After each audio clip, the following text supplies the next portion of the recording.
You're listening to Round Rock ISD Football, presented by Covert Ford. Now let's head to the field with Brad Tillery. Live from the Kelly Reeves Athletic Complex in Round Rock, McNeil Maverick football on the iHSFAN network is on the air. Tonight, the Mavericks get set to host the Hendrickson Hawks in the final non-district game of the regular season before we get into district play next week. Hello, everyone. Welcome into the broadcast. Brad Tillery, Ike Kohler here with you from the broadcast booth at the stadium. So glad to have you along on Round Rock ISD football presented by Covert Ford for the McNeil Mavericks tonight. The Mavs come in 2-0 on the year after their second straight victory last week on the road, a win at Pflugerville by a count of 44-27. That's after a 30-0 shutout in Week 1 at Del Valle. Hendrickson tonight comes in the 5A Division I team out of District 11. They come in 1-1 so far this year. Both of their games have been one-score contests. They picked up a win last week against Ellison, 26-21. They lost on opening day, 35-27 to Belton. These two teams, Ike, they're going to meet for the second straight year. Last year, one heck of a game, 28-27 was the final score. Hendrickson getting 14 points in the fourth quarter to pick up a victory. But tune-up time, I would say, for both of these teams. Trying to work out final kinks before district play for both of them begins next week. And McNeil's looking to go 3-0 for the first time in at least 5 years in non-district play, and that starts with their offense. And speaking of offense, Jarrell Gary last week against Pflugerville, he had an amazing game. We compared him to Cam Newton. he had one touchdown. He threw one touchdown. He rushed for a touchdown, and he received a touchdown at wide receiver. And I don't know if I'd ever seen that live in person. It's only the second time I've seen it in person. That was you'll hear it in the pregame. We actually asked Coach Hermes about that too to see if he could remember the last time it happened.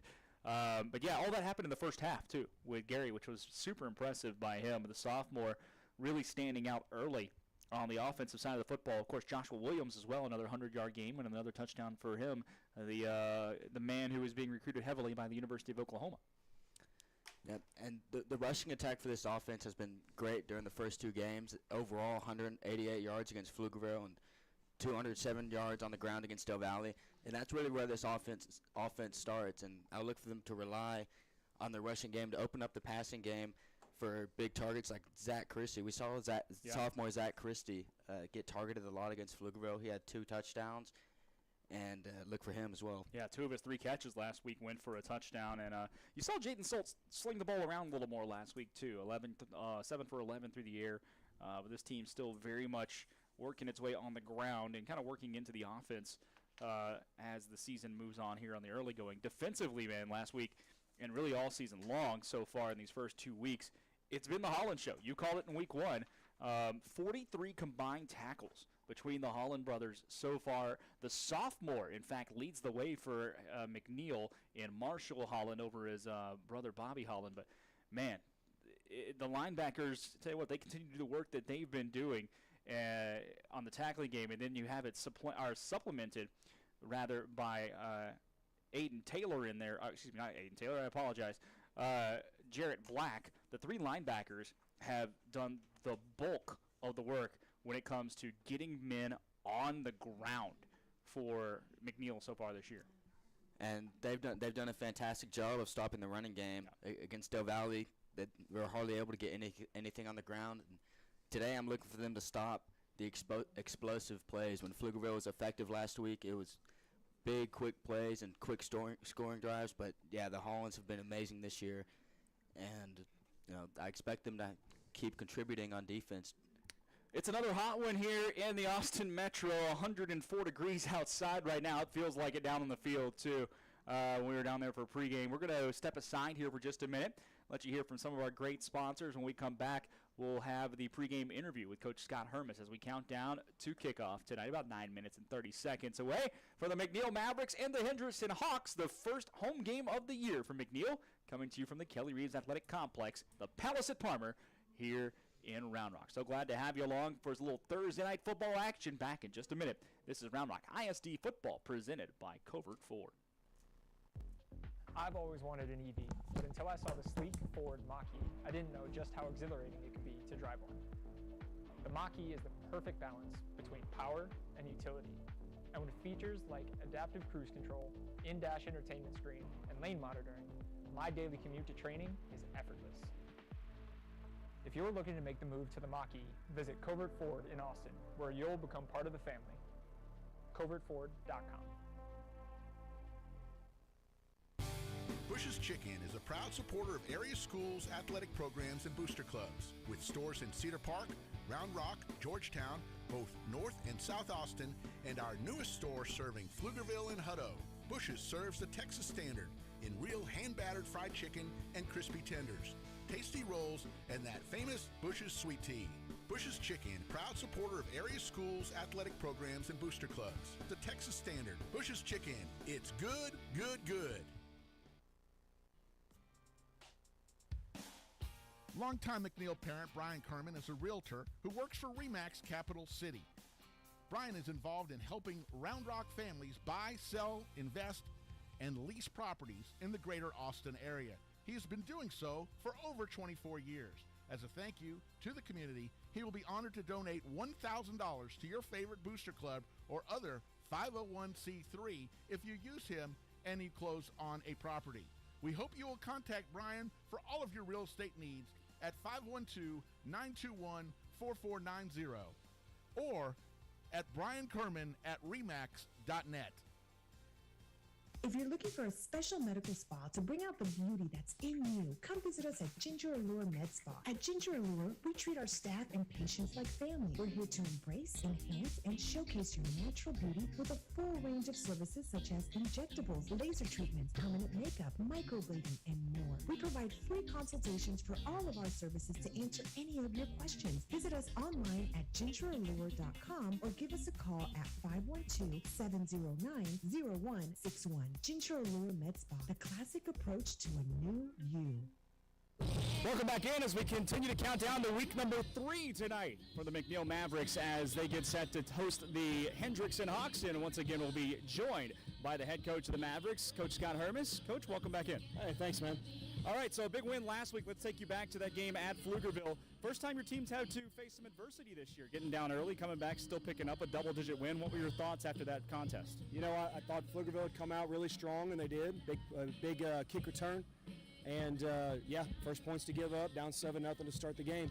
So I was real happy with the way the kids came back, stayed real positive on the sidelines, and were able to put some points on the board and get some stops. You know, we mentioned it pregame last week about how week 1 to week 2 is kind of the biggest improvement that's historically done in a football team. What did you see from week 1 to week 2 on tape? Pflugerville did a great job. They tested us some places that we didn't get tested week 1, and so I exposed some things. We had to make some adjustments. And, that's kind of where we are now is we made some adjustments. Let's see how they work. And we got to continue to build and improve. I thought offensively you guys came out with some new formations, different pace and tactics last week compared to Del Valle in week 1. What necessitated that, or is that kind of just throwing some things on tape to make people think a little more as well? Well, a little bit of that, but, we started the game against Del Valle pretty slow on offense. And it's hard to get going. It's hard to tempo when you're not very successful, right? So us having some early success, moving the ball really well, putting points on the board allowed us to play faster, allowed us to play the tempo that we wanted to play. And so then you kind of saw, we were able to do some different things. We mentioned Jarrell Gary last week, but I want to, the pregame last week, but I want to talk about his performance. A receiving touchdown, a passing touchdown, and a rushing touchdown all in the first half. When's the last time you saw something like that? Yeah, I don't know that we've had a guy since I've been here do that, but we've had some pretty good athletes. But Jarrell's, he's every bit as good of them, and he's just a sophomore. So we're excited to see where this continues. We'll focus in on tonight now with Hendrickson. This is a game last year that you guys lost by 1 point. They scored 2 touchdowns in the fourth quarter to pull out a victory. Maybe a little extra motivation coming into tonight? Yeah, you know what? We made some big mistakes at the end of that game. Credit to them. They found ways to get the ball in the end zone. But really, when you go back and look at last year's film, it wasn't just one part of the game. There was a special teams mistake. There was offensive mistakes, defensive. And so we're using it as a learning device, right? We're not harping on it. We're not talking about last year, but we're using the film to show our kids like, hey, this is what happens when you don't take care of business and read your keys and execute your blocks. And so it's been a learning tool for us. What's the conversation like tonight or during the week, it's the last non-district game of the year, right? So you can work out some extra things where it doesn't necessarily hurt you coming into the playoff picture, trying to qualify for playoffs. What are you trying to accomplish in this final game before we get the district play at Manor next week? Well, I mean, nothing about this game. The result of this game is not going to affect our playoff chances, right? Yeah. So win or lose. But that being said, you want to go into district feeling good about yourself.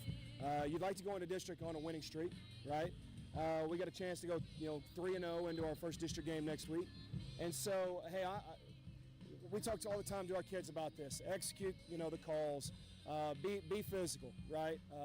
Win the special teams battle. Win the takeaway battle. You do that kind of stuff, scoreboard takes care of itself. All right, we're going to chat everyone a fun one tonight. Longhorns are tied. Who you got this weekend? I think Alabama takes care of business at home this week. I'm still reeling from Tech's disaster in Wyoming. They got a big one with Oregon coming to town this week. They'll play better. They'll probably take care of business, right? But I'm still struggling. I can't watch the Rangers right now, so it's tough at home on watching TV. Appreciate it, Coach. Well, good luck tonight, and we'll talk to you again next week. Awesome. Hey, sounds good. Thanks, Brad. That's Coach Scott Hartman, the head coach of the McNeil Mavericks. We're back in just a minute with kickoff of this one. McNeil taking on Hendrickson at the Kelly Reeves Athletic Complex tonight. This is Round Rock ISD Football on iHSFAN Network presented by Covert Ford. Are you looking for a little something extra to get your business noticed? At Ideal Signs, they specialize in custom signage and large format digital printing in a variety of media. Their in-house design department can work with you to create custom artwork to your specifications. They'll work with you to conceptualize, design, and produce any custom projects or idea that you might have. Call 512-930-7446 or visit signsforsports.com. Ideal Signs, family owned and operated since 1969. The Lodge Poker Club is a members-only card club offering a wide range of daily and tournament gameplay. In Round Rock, just off exit 251 on I-35, the Lodge now boasts the largest card room in Texas with 82 tables, comfortable chairs, and 40 75-inch TVs. The Lodge provides fully trained dealers and on-site security with state-of-the-art camera system to ensure the comfort and safety of our members. Open 24 hours a day. More information at thelodgepokerclub.com or call us at 512-614-4045. Visit Mays Street Boutique in Round Rock for all your shopping needs. Whether you're looking for a special gift or that perfect outfit that everyone will love, we have you covered. Come visit us in-store or shop us online at maysstreet.com. We appreciate your business and thank you for shopping local.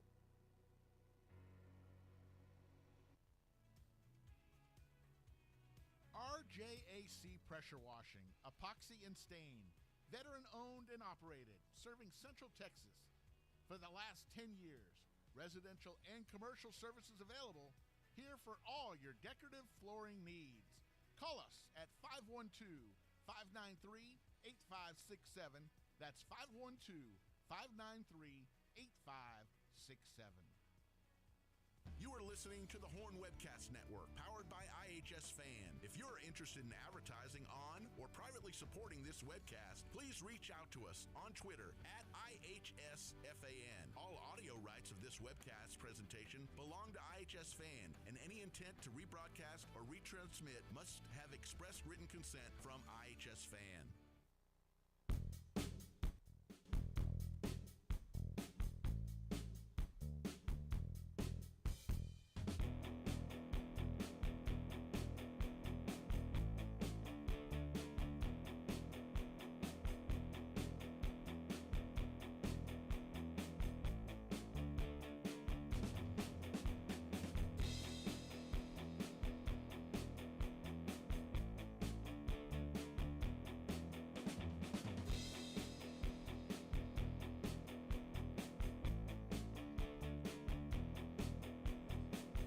Well, the national anthem has been sung, and we are all set for some football here on this Thursday evening at the Kelly Reeves Athletic Complex. Brad Tiller, Yankee Kohler up here in the broadcast booth with you tonight on the iHSFAN Network.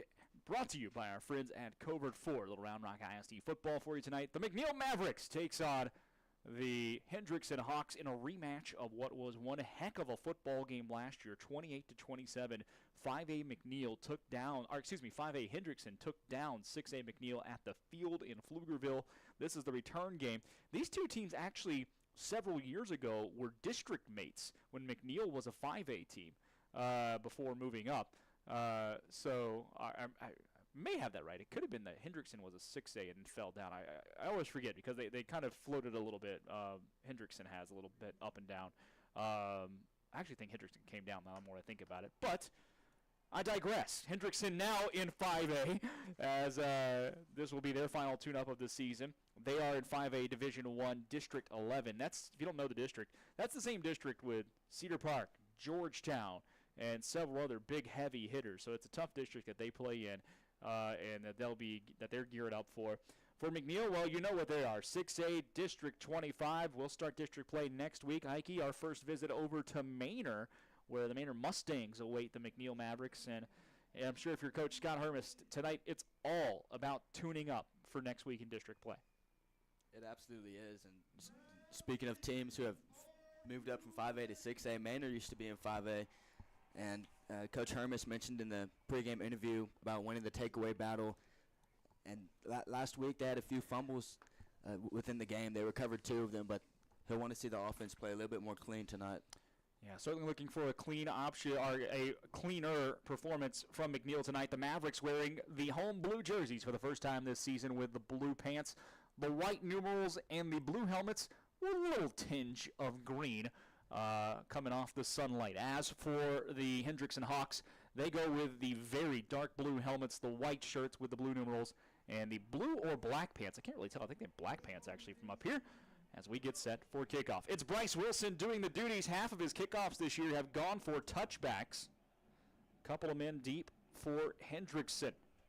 It is a high end-over-end kick, fielded. Actually, it's going to go through the end zone and out for a touchback as it hits the head referee back there.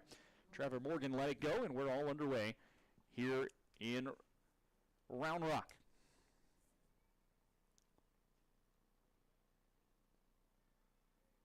Hendrickson will come out first with the football. They've got a few players that are being scouted at the next level. You'll notice Spencer DiStefano, a senior out there, Carson Workman, Braden DeRocher, and then Luca Matamoros, who's on the offensive and defensive lines for Hendrickson. He is an Air Force commit. First snap of the game, quick little throw to the far sideline. That ball's complete at the 39 for a first down, a 14-yard pickup to Clint Smith out there, thrown by Keontae Fowler, the quarterback. It was a good start for the Hawks, moving the chains on the first play. It looked like one of the Hollands had a chance to step back and intercept it. The Hawks moving the chains. First and 10 for the Hawks. On the left hash mark they go. It's a handoff. Cutting back up the middle for a quick gain of 6 is Carson Workman. We mentioned him being looked at the next level. And a nice run from him off of right tackle for his first carry of the game. And we're in a treat for the running game tonight, but both running backs have the ability to play at the next level. Pistol formation here for the Hendrickson Hawks. 3 receivers to the right. Fake handoff, quick little bubble screen near sideline. It's batted away and incomplete. Christian Reyna, the defensive back, jumped between a couple of offensive players throwing a block and then just swatted one away like he was Brad Stuver in the box for Austin FC. 3rd down and 4 coming up. Empty backfield. It's a quarterback draw. Kept up the middle. That's a first down and more into McNeil territory. Inside the 40 down to the 37-yard line goes Keontae Fowler. A gain of 17 and another first down. The left side of the defense just opened up, and Keontae Fowler took advantage of it. He's showing early he's a mobile quarterback, making the Mavericks defense pay. Opening drive of the game. Hendrickson on the march at the McNeil 38. 5th play of the contest. And there's a handoff over the left side to the big running back Carson Workman, who pushes his way forward for 10, and that'll move the sticks. An impressive opening drive here for the Hawks. And they aren't wasting too much time in between plays. We're barely 2 minutes into the game. 1 incompletion so far for Hendrickson. Only 2 plays of the first 5 have been passes. Fake handoff. This one look for the air. They will throw to the far sideline. It's caught again. And another pickup of 9. It's the same connection as the first time. Keontae Fowler to Clint Smith. Darren Powell was coming in off the right side, but Fowler's been getting rid of the ball fairly quickly on this opening drive. Second down, a yard to go for Hendrickson. They are now inside the red zone at the 19. Workman stands to the right. He'll take the handoff. Tries to dance his way through the line. Nowhere to go, though. He's hit right at the line of scrimmage. Marshall Holland, the lead tackler for this McNeil Maverick football team, brings him down, but he does get enough for a first down after a 1-yard gain. Once again, Marshall Holland coming in and making the play, but it was just enough for the first down.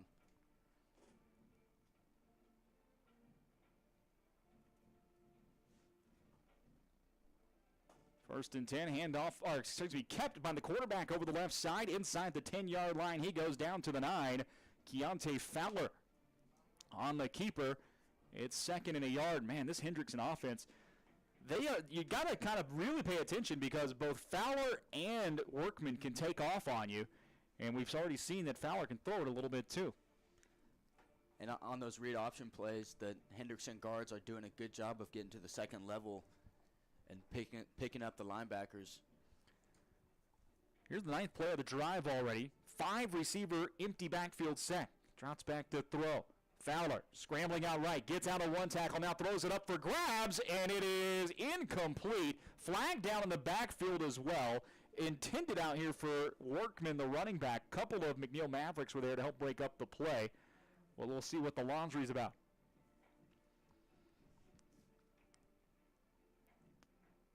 Holding on the offense, so that's going to drop Hendrickson back 10 yards. Sometimes you might think about taking the down, but it's 2nd and 1. Drop them back 11 to 2nd and 11. It was Tony Shannon and Darren Powell getting after Fowler in the backfield, clearly affecting the throw, and the defensive back had a chance to pick it off, but the ball, it was incomplete. It looked like the receiver may have came up with it, but the referee ruled it hit the ground first. Empty backfield again.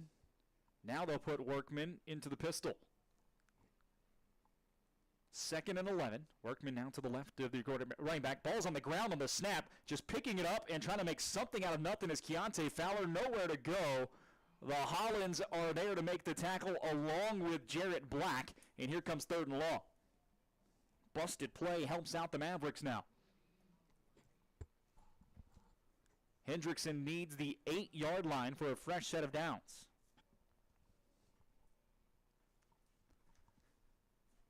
Taking their time with substitutions are the Hawks. The field mostly in the shade. The only thing in the sunlight really is what you see on the screen from the 10-yard line in towards this south end zone. If you're in the stands opposite us right now, I feel really bad for you. It's Bacon over there. Drop back to pass. Fowler throws over the middle. Incomplete. And it looks like McNeil might have gotten away with one. It was intended for Spencer DiStefano. Christian Reyna breaks up the pass, but I thought Reyna might have made a contact a bit early. It wasn't called, though, and it'll be field goal time for Hendrickson. It was a contested route for sure, but regardless, it's Reyna's second pass breakup of the game. He's really getting involved here on the right receiver. It was a quick slant route, and Reyna, with the hand, there was some hand fighting, but getting the job done, forcing a field goal. 36-yard field goal attempt here for Blake Tobias. Kick is up. It's got the leg, and it is good. Hendrickson takes the opening kickoff, drives down the field. They stall, though, inside the red zone and settle for a field goal. 36 yards from their kicker, Blake Tobias. It's 3-0 in favor of the Hawks. That was a great way to start the game by Hendrickson. It was a competitive drive, and they're moving the ball downfield. We saw Fowler and Workman show they both have the ability to run the ball, and the drive kind of stalled when the defensive line was able to put some pressure on Fowler when he dropped back to pass, and then we saw the holding penalty. which ultimately ended up forcing the field goal. And I know the Hawks wanted the touchdown on that drive, but it's not a bad start by any means. 11 plays, 56 yards, took 4 minutes and 38 seconds off the clock. Capped off by the 36-yard field goal, 3-0 in favor of Hendrickson. As we will now see the McNeil Mavericks getting the ball for the first time tonight.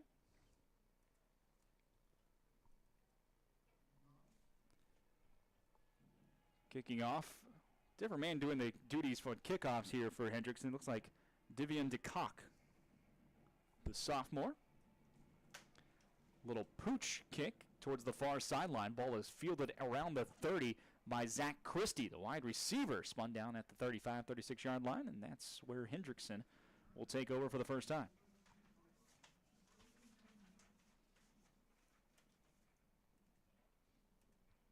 Three 0 in favor of the Hawks. Midway through the first quarter as McNeil takes over for their first possession of the ball game with 7:16 on the clock. Jaden Soltz, who has been the starting quarterback for McNeil in both games this year, will take the snaps first tonight. Remember, he and Gerald Gary are both playing quarterback. Gary will also line up at running back and slot receiver and outside receiver quite often tonight. Joshua Williams in the backfield with Soltz. It's a handoff to Williams. Stutter steps his way through the hole, and he's stopped for a 3-yard gain on first down. Looking like number 44, Braxton Brown, in there on the tackle.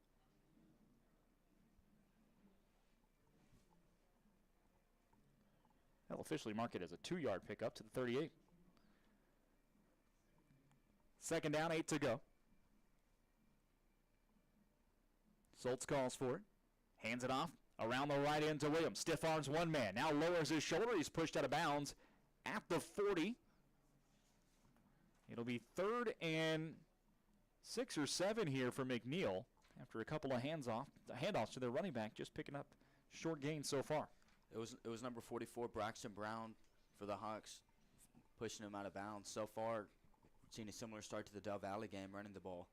3rd and 7. Soltz rolls to his right, looks to throw towards the sideline. Got a man that is caught by Gary, and it's a first down.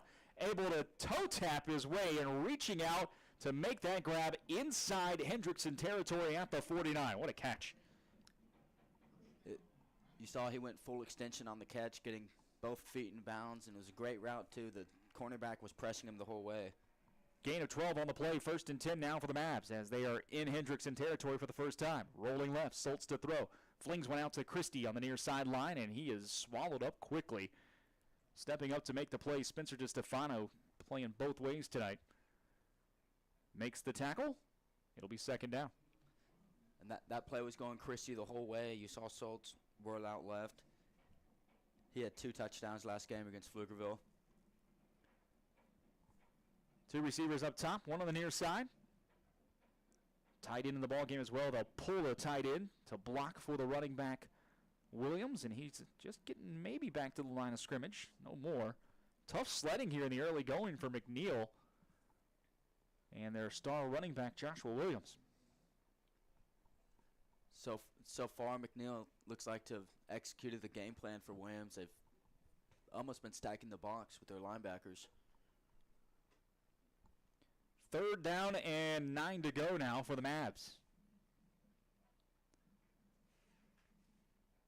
See if Hendrickson brings some heat here. Looks like they're going to try to bring some off the left side. They do.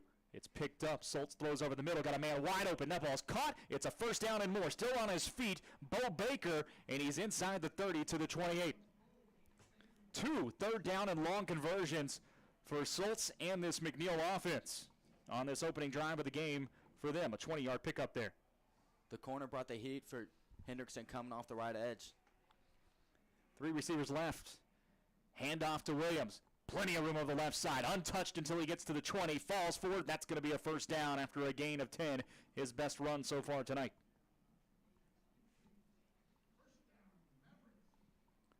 First and 10 again. Mavs go quickly.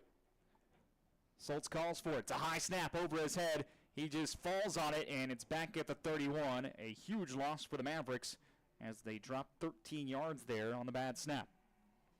Maybe one that Soltz could have gotten down, but just kind of went through his hands up high. And they were trying to get the snap off real fast too to catch the defense off guard. Perhaps rushed it a little bit. Ninth play of the drive already for McNeil. 4 minutes to go in the opening quarter. 3-0 Hendrickson leads. Man in motion. That was Joshua Gaden. Soltz to throw. Looking left. Tries to set up a screen, and it's picked off. Intercepted by big number 88, Braden DeRocher. They were trying to flick it over to Joshua Williams, and that's one where DeRocher was all over Williams, and you can see the sophomore trying to run the play as far as the quarterback Soltz goes. Maybe probably a better idea to eat that one and take the sack, and instead it's a turnover for the Mavericks on the interception. And especially after the high snap and the loss of 10 yards, you can see why he wanted to avoid a loss of yards. But, yeah, you're right. Probably better to eat that and live to play another down. And that'll set up Hendrickson at their own 40-yard line.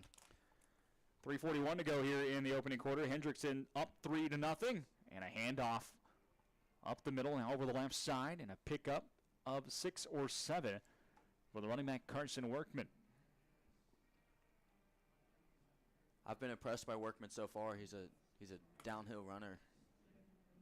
Yeah, this Hendrickson offense so far has been very interesting to watch. The read option with a couple of very athletic players in the backfield, and then some receivers who can get open as well.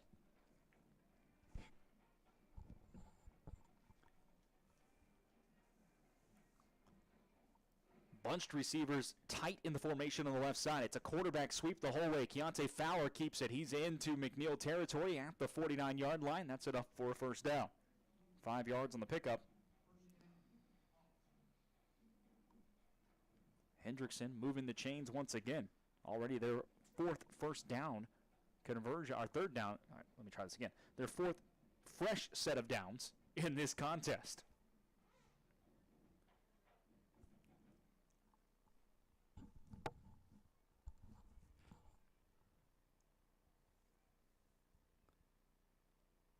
Keontae Fowler hands this one off over the right side and hit in the backfield. Drop for a loss is the running back Carson Workman. Big hit there laid down by the McNeil Mavericks, and it was number 24 stepping up to make the play, Cameron Green. Also, I think 42 got in there. I think Bobby Holland was in on that one as well. And Jared Black too. It was a trio of Mavericks back there. And nice way to slow down this offense and yeah, that's going to be that's going to be the key here for McNeil, is trying to get a no gain, short gain on first or second down here and get this Hendrickson offense playing behind the change. Fake handoff, looking to throw. Fowler has that hit from behind. As he lets it go, it's incomplete. Really a nice throw, though, by Keontae Fowler to get that off, because he had players all around him, and he was hit from behind right as he was letting it go. Still threw a pretty spiral out there, just no one to recover it. Incomplete. Here comes third down and 11. And here you see the impact of that first down play, Ike. Gets Hendrickson behind the chains, an incompletion, and now it's 3rd and 11, 3rd and 12 here, where Hendrickson has to make something happen. And we're likely going to see another passing play.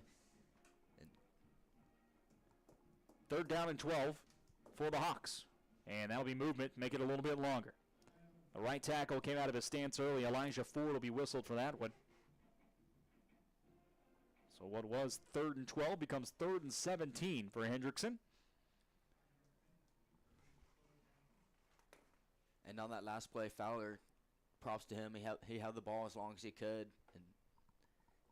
And his clock was going off, knew he had to get rid of it. He took a hit from Darren Powell. Fowler to throw again. Fires, he throws it a little high, it's intercepted. Heading back the other way across the 50 to the 45, 40. Still on his feet, makes a man miss to the 30, down the sideline, 25, 20, 15, 10, 5, touchdown McNeil Mavericks. Cameron Green takes it to the house. Coach Hermes talked about in the pregame winning the turnover battle, and their veteran cornerback Cameron Green was in the right place at the right time. The ball was overthrown on the deep route, and Cameron Green was scurrying up the sideline. He wasn't going to be denied of the touchdown. 60-yard interception return TD for Cameron Green. Second straight week that the defense has got themselves into the end zone. An extra point for Bryce Williams to try to make it 7-3. He's perfect so far on extra points this year. He remains perfect as that splits the wickets. 7-3 your score after the Cameron Green 60-yard INT return. The Mavs on top with 1:29 to go in the opening quarter.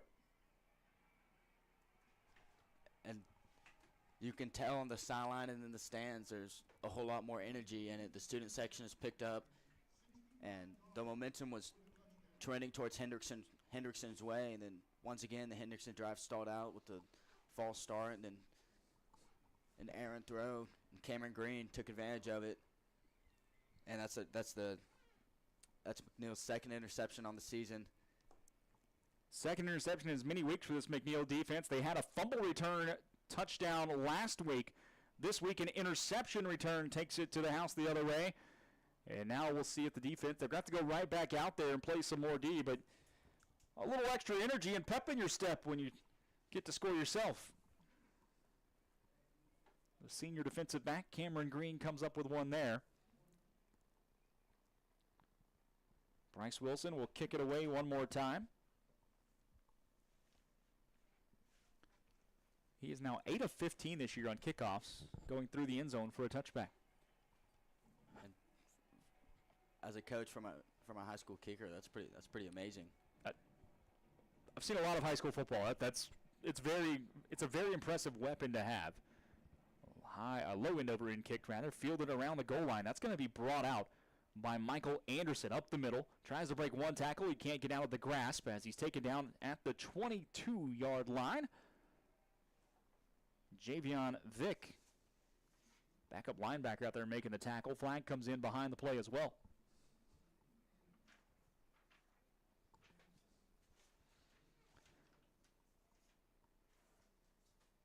It'll be a block in the back against Hendrickson. So mistakes piling up here now for the Hawks late in the first quarter. They had the false start to make it 3rd and 17, then the interception return for a touchdown against them, and now on the ensuing kickoff, a 10-yard penalty that backs them up inside the 10 to start this drive at the 7-yard line. And they also had the holding penalty on the first drive. Yeah. That's 25 yards early. Yeah, that holding penalty, I forgot about that. You mentioned it. They were down at the 9. I think it was 2nd and 1 at the 9. Mm-hmm. And that backed them up to 2nd and 11 and took what could have been a touchdown drive into a field goal.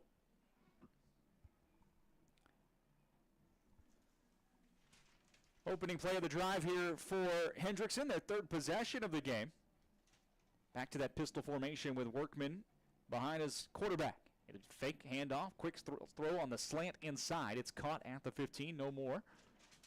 But a pickup of 7 on first down. Catch was made, looked like by number 16 down there. That's James Lee, the senior wide receiver. Cameron Green weighs in.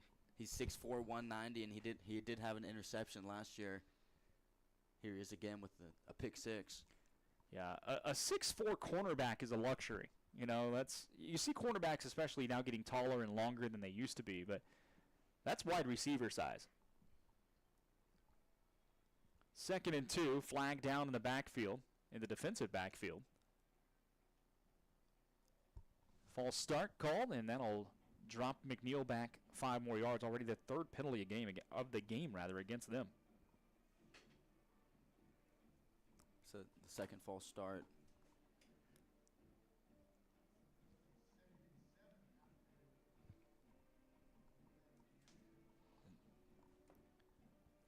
Second down, 7 to go for Hendrickson. 47 seconds left in this opening quarter of play. We were buzzing by there for a little bit. We played the first 8 minutes of this football game in about 10 minutes of actual time. And the last few have slowed down a bit with some stoppages in play.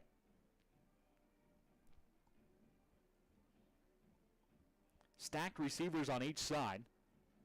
Carson Workman to the right of Keontae Fowler. It'll be Workman taking the handoff over the left, and he'll be submarined for a short gain of about 3 or 4. Tackled by Bobby Holland on the play, and it will be 3rd down and 4 to go. It's a great tackle by Holland, just diving at his ankles. That's going to be the end of the opening quarter as well. Hendrickson happy to let this clock run and switch sides of the field. After 12 minutes of play here at the Kelly Reeves Athletic Complex, the McNeil Mavericks with a 7-3 lead over Hendrickson. Back in just a minute. This is Round Rock ISD football presented by Covert Ford on the iHSFAN network. I've always wanted an EV, but until I saw the sleek Ford Mach-E, I didn't know just how exhilarating it could be to drive one. The Mach-E is the perfect balance between power and utility. And with features like adaptive cruise control, in-dash entertainment screen, and lane monitoring, my daily commute to training is effortless. If you're looking to make the move to the Mach-E, visit Covert Ford in Austin, where you'll become part of the family. CovertFord.com.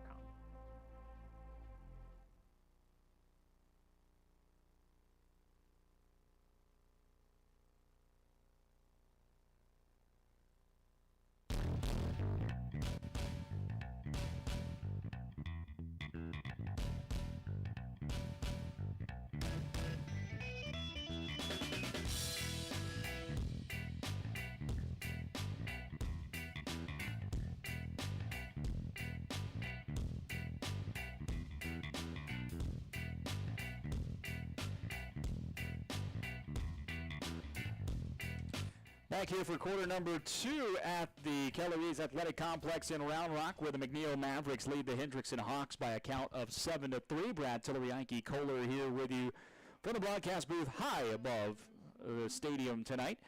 It is 3rd down and 4 for Hendrickson as they flip sides of the field, going towards the north now, right to left as you watch and listen. 4 receivers in the set. It is a quick snap to the running back, Carson Workman. It was set on the ground. McNeil's all over it, and they'll drop him for a loss. They tried the play, did Hendrickson, where Keontae Fowler was looking towards the sideline and acting like he needed a new play call, walking that way with a direct snap to Workman, and McNeil was not fooled. The low snap kind of threw off the timing as well, and just a swarm of Mavericks there to take him down. Fowler was necessarily ready for the snap, too. So a 3-and-out for Hendrickson, punting it away, and a nice punt from Divian DeCock. It'll go down the right sideline, check up, and bounce inside McNeil territory at the 40-yard line. So well done there on a, let's do some quick math. I would think that's a 46-yard punt with no return. But McNeil's going to get great field position. Just their second drive of the game for the Mavericks. The only score for McNeil was a defensive touchdown interception return by Cameron Green. Mavs will take over at their own 40. And it'll be Gerald Gary taking the snaps now for McNeil.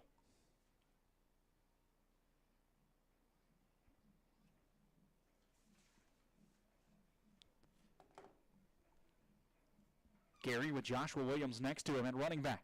It's a handoff to Williams to the right side. Stutter steps, tries to cut back up the middle, and just nowhere to go. Well played by Braden DeRocher down there. Here comes 2nd down after no gain. DeRocher read that play from the beginning, and so far the Hawks have kept Joshua Williams relatively in check. 2nd down, 10 to go.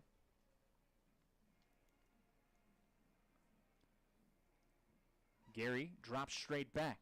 Blitz is picked up, throws over the middle, and it is caught, tapped around, now picked up, still on his feet to the near sideline is Deron Calhoun, and Deron Calhoun goes down to the 36. It was intended for Nicholas Valls, who had it in his hands, was hit, it came out of his hands, but Calhoun happened to be right there. He was able to snag it and keep on running.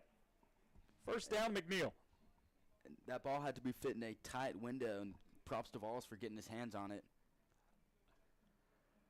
Oh, here we go. 1st and 10 now. Quick throw, and that ball's caught on a little hook. And about a 5-yard gain to the 31-yard line. Bo Baker on the reception. Second time we've called his name tonight. And 2 plays ago on the long reception, Joshua Williams picked up the defensive end, protecting his quarterback. Yeah, you can still see the shoulder pad flopping out there for Williams outside the jersey. He comes to the near sideline. It's kept by Gary on the draw up the middle. Breaks one tackle. He's across the 15, dragging defenders with him inside the 10 to the 9-yard line. A 22-yard pickup from the quarterback on the draw play, and it's 1st and goal. Hendrickson trying to sub. McNeil going quickly. Hendrickson's not lined up. They'll throw this to the near side on a bubble screen to Williams, who stumbles forward, and he picks up just a yard. Good idea for McNeil to go fast, trying to catch Hendrickson off guard. Just couldn't keep his feet there. Good Williams. And that was an interesting series of 2 plays. Williams swung out to the flats in both of them in the same formation. Threw to him on the second one. Gary kept it and ran it on the first. This time Williams takes a handoff up the middle. Crashes forward inside the 5 down to the 4-yard line. It's 3rd and goal.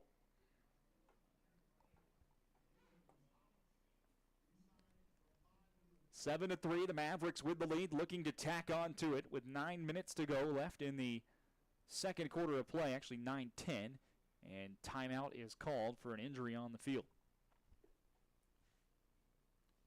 Looks like one of the linemen down there for Hendrickson, I think it's Luca Matamoris, the Air Force commit. Well, he's on one knee. We'll hope the young man does all right. He'll be in beautiful Colorado Springs next year playing some college football. If you ever get a chance, Ike, go to a game at the Air Force Academy. They do flyovers every game. It's a beautiful, Colorado Springs is gorgeous. The Garden of the Gods is just around the corner. The campus at Air Force is, it's quite a sight to see. A lot of fun to go check out there, about an hour or so south of Denver. Yeah, I know their baseball field is pretty. Pikes Peak's right there, too. Well, Matamoris is up and walking off under his own power, so that's a good sign. 9:09 to go. Second quarter of play here at the Palace at Palmer, where the McNeil Mavericks lead at Hendrickson 7-3. Hendrickson took the opening drive of the game and went 11 plays and 56 yards before settling for a field goal. Mavs would answer back later in the first quarter on a Cameron Green 60-yard interception return for a touchdown. Now the Mavs knocking on the door for the first time on offense tonight. It is 3rd and goal from the 4. Gerald Gary, the quarterback, with 2 receivers to the right and 2 to the left. He's got his running back, Joshua Williams, next to it. Blitz is shown, and it's going to be a free play. Gary bounces around in the backfield, trying to break away from a couple of tackles, nowhere to go. But I think both ends who were looking at blitzing there for Hendrickson jumped offside.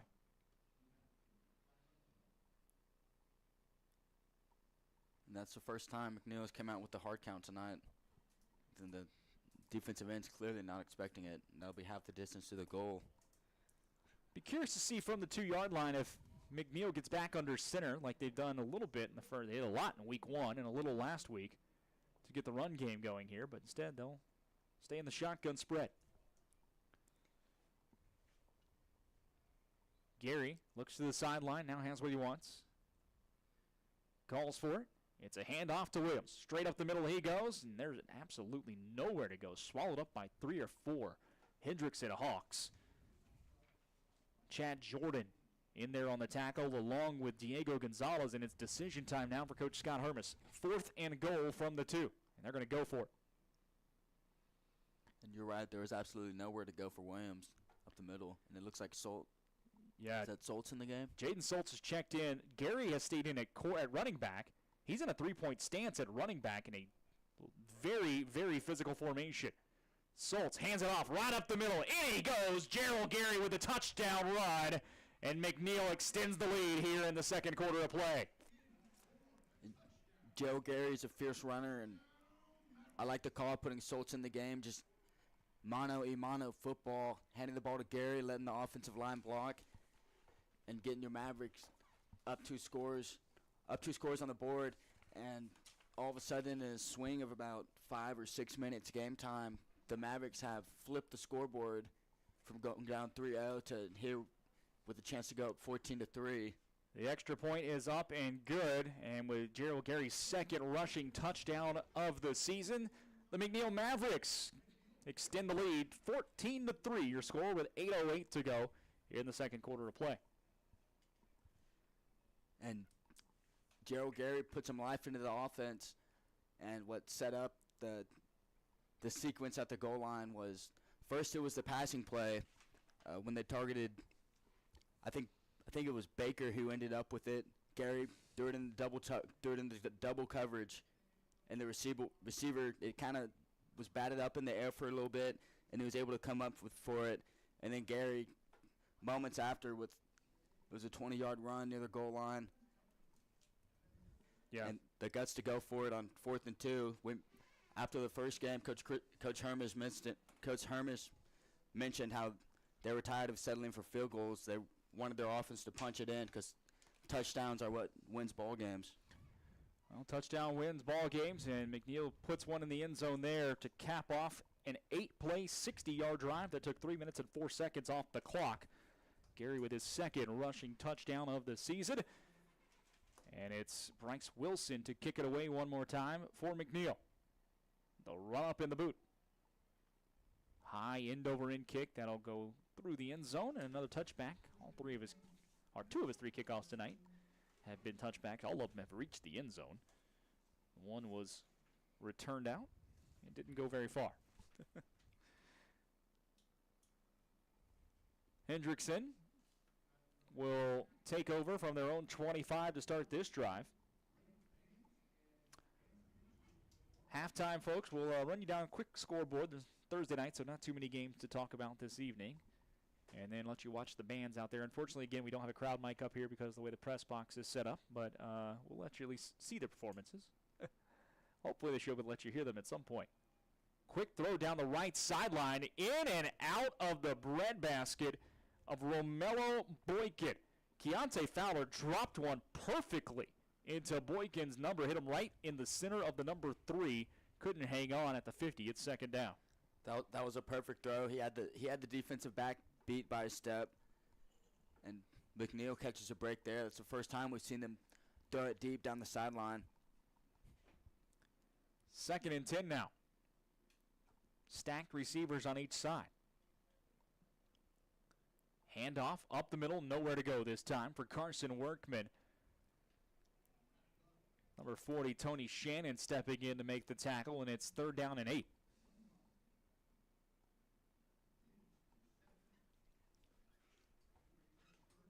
All of a sudden, the momentum has swung into McNeil's favor, especially if they can get off the field on this third down. Hendrickson taking their time to get this play call in. Still 15 seconds left on the clock.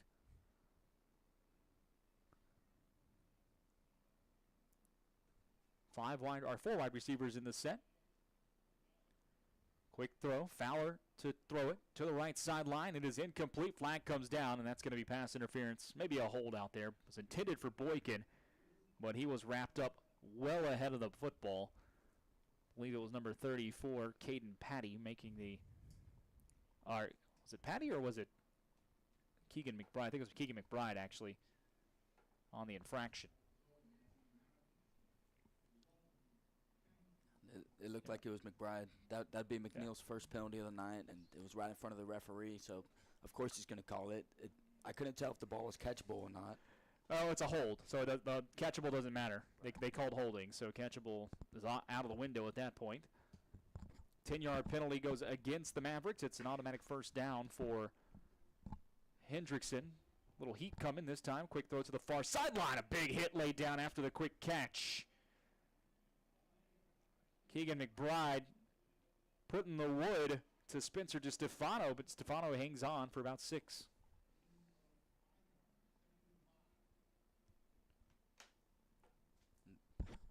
Fowler able to get a sizable gain on first down. He getting rid of the ball quickly. 2nd and 5 here. Low snap. It's handled well. Now handed off to the running back over the right side. Big hole for Carson Workman to find his way into McNeil territory at the 45. Pickup of about 13 yards, and it's a first down for me. Hendrickson Hawks again, as they are once again in McNeil territory. I'll tell you, outside of one drive, Hendrickson has not had a problem moving the football tonight. They've been shooting themselves in the foot a few times. Fake handoff to Workman. This time a quick throw to the far sideline and wrapped up and hit, knocked backwards. Really nice play out there by Keegan McBride to wrap him and slow it just enough for Tony Shannon to come lay the wood to Spencer DiStefano in a short gain of a yard there for the Hawks. And once McBride got a hold of the receiver, it was like he was stuck in quicksand waiting for Tony Shannon to come running at him. It was a violent hit. Target practice there for Shannon at that point. Oh, for sure. 2nd and 9. Fowler looks to throw, rolls to his left, will float one, and that is almost intercepted. Big cornerback Cameron Green nearly got his second pick of the ball game. Instead, it falls incomplete. It's 3rd and 9.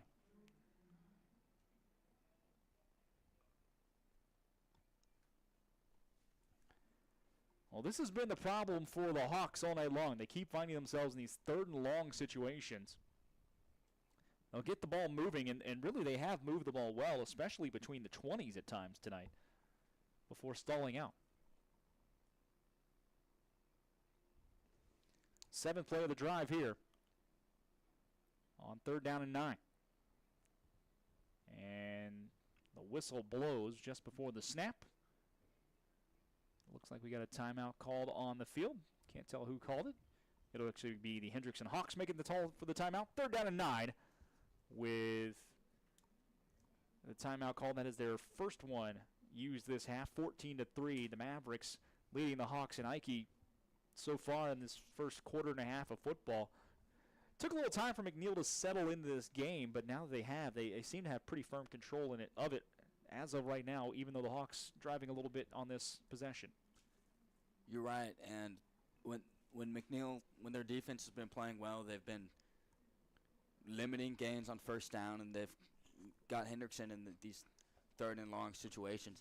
Now, Hendrickson converted one of those at the beginning of this drive, and they've proven that they have been able to move the ball, but Cameron Green's pick 6 really turned the tides of this game, and now McNeil has a chance to get the ball back to their offense, up 2 scores. Oh, this McNeil team will be a shot in the arm if they can get this win tonight. Remember, it was this game last year that started an 8-game slide to end the season.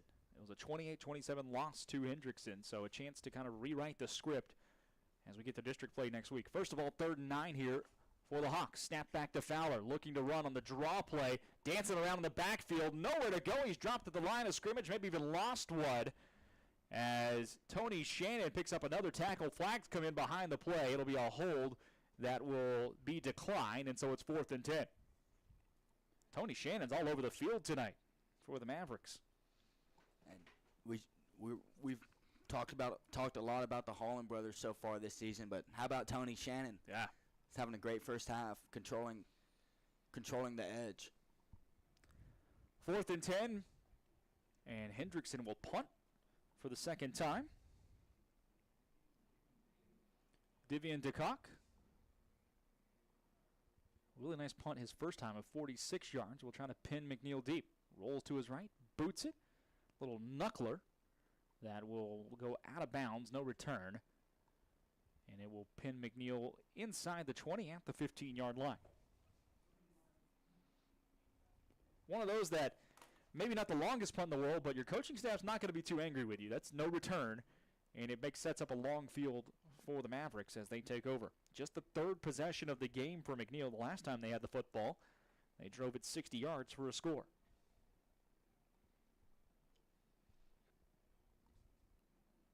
And this first half, McNeil has taken advantage of penalties by Hendrickson. There's been a couple holding penalties, a few false starts, blocking the back.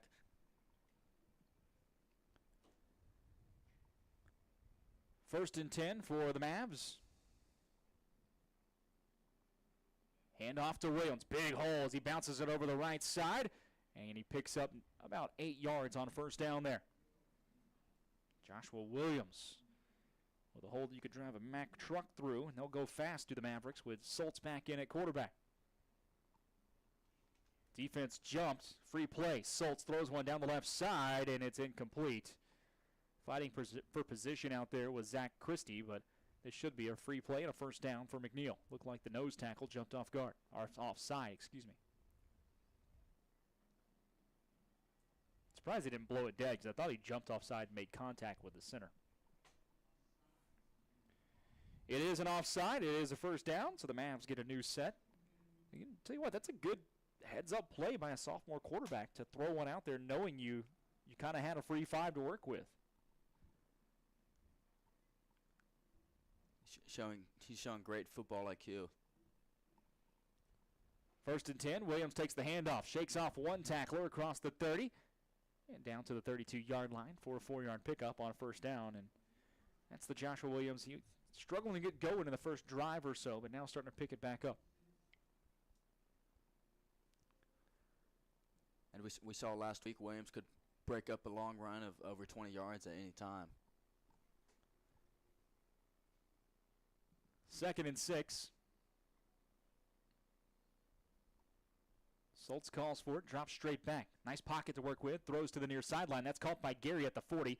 He's trying to break out the first tackle, then thrown to the ground at the 45. It's enough for a first down as Gary picks up 13 on the pitch and catch. And Gary just kind of found a hole 10 yards down the sideline. That was a mean stiff arm, showing he's a strong kid. Really nice poise by Soltz there, too. That pocket was well protected and just stood in there and made the throw. Soltz on the keeper, designed around the right side. He gets near midfield and is pushed out of bounds. Flag comes in behind the play. Hit was laid in by Jacob Gladney for Hendrickson, but we'll see what the flag is about. It's a hold, and it'll go against McNeil. 10-yard penalty will back him up. And when I was watching, it looked like Kiave Myers, the senior offensive lineman on that left side, who was probably called for the hold. He allowed Soltz to get out of the pocket.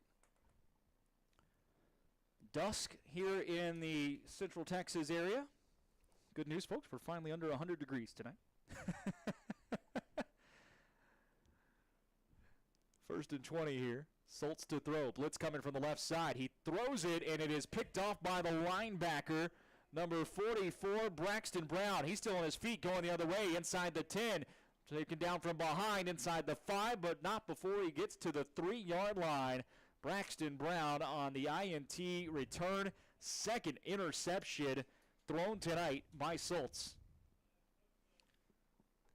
And the target was no one else than number 5, Jarrell Gray. He was lined up in the slot, and he was running a 10-yard post towards the middle of the field. And Brown, as the linebacker, just kind of shifted over there and got underneath Gary, and it didn't look like Soltz saw him. And there's a lot of green grass ahead of him to run. Number 2, Dayron Calhoun, was running behind him. Great effort catching up to him and trying to force a fumble. Well, first and goal from the 3 now for Hendrickson. By far and away their best starting field position tonight. Handoff up the middle and nowhere to go for the running back Carson Workman on first down. Couple of defenders in there, including Jaden Wellmaker, the man who had a fumble return touchdown last week. Second and goal coming up.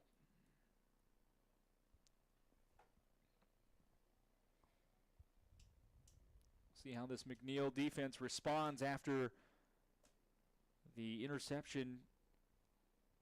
See if they can pick their offense up. Heavy set formation to the right side for Hendrickson, and then timeout called as the Hawks couldn't get the play in.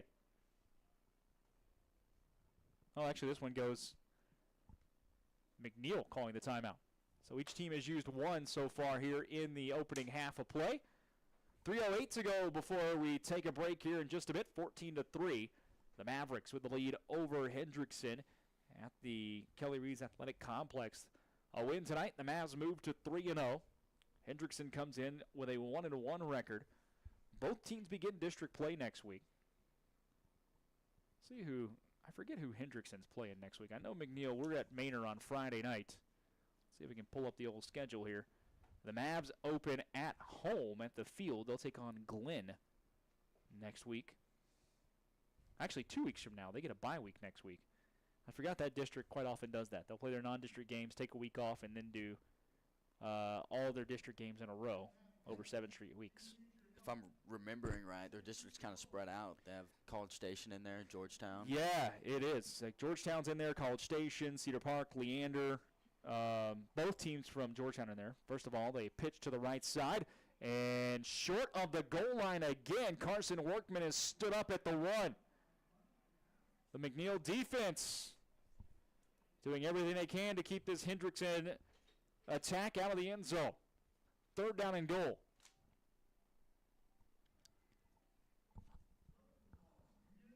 Cameron Green was in there with the stop, and I got to think they would go for it on 4th down. Oh, without a doubt. Workman in the backfield, Fowler the quarterback. Fowler was to keep it, and it was blown dead. Flag down, and this should be a pre-snap penalty against Hendrickson. It is. It's a false start.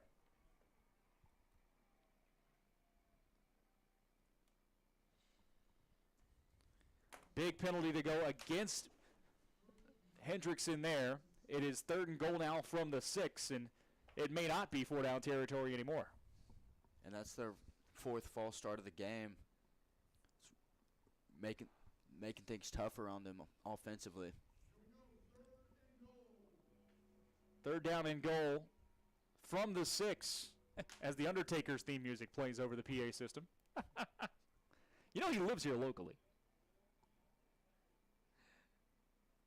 Fowler sends Workman in motion, empty backfield.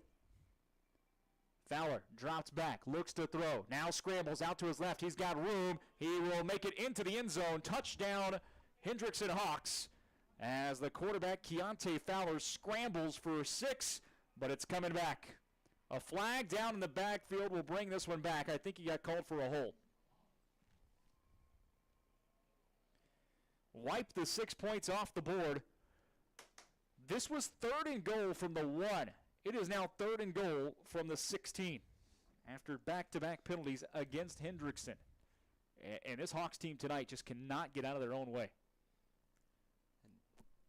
It's unfortunate there is a holding penalty. I liked that play call. They motioned Workman out to the right, and they brought, I think it was Holland, who went with him to the right side and cleared out the left side of the defense. Yeah, it was a design throw to the right side. Give Fowler all the credit in the world for having the heads up to see the empty spot on the left to go to. But here we go now, 3rd and goal from the 16. And timeout called late in the process. Looks like timeout called by Hendrickson on 3rd and goal. That is their second charge timeout of the half. 14-3, Mavericks lead the Hawks. 2:12 to go here in the first half of play on the iHSFAN Network. Glad to have you along. Folks, make sure if you're watching tonight, hit that like button and subscribe. It means the world to us. It helps us keep going and make sure that our advertisers are being taken care of and all that stuff. When you subscribe as well, you will get all the notifications. You get push notifications through YouTube letting you know when we go live each week for football, so you'll never miss a down of McNeil football this season on the iHSFAN Network. Like and subscribe to us on YouTube. We'll be here all season long. Tomorrow night, games all over the network, too. So it should be, let me see here. There's one other game tonight. Let me pull up our network schedule that we got going on. I know there's one other game tonight, and then there's a few happening tomorrow. If I can get to my emails over here.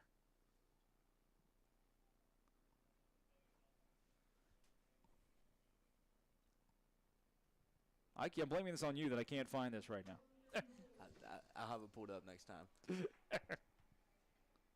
And here's the snap. Yeah, 3rd down. Fowler breaks out of one tackle. Another flag comes in. Fowler taken down at the 16, and this could be more yardage against Hendrickson.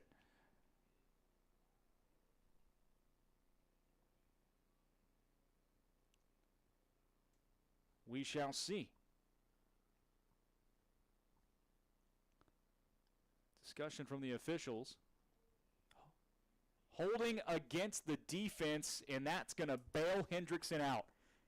An automatic 1st down for the Hawks after the Mavericks held him twice inside the 5. A couple of penalties against Hendrickson backed him up to the 16.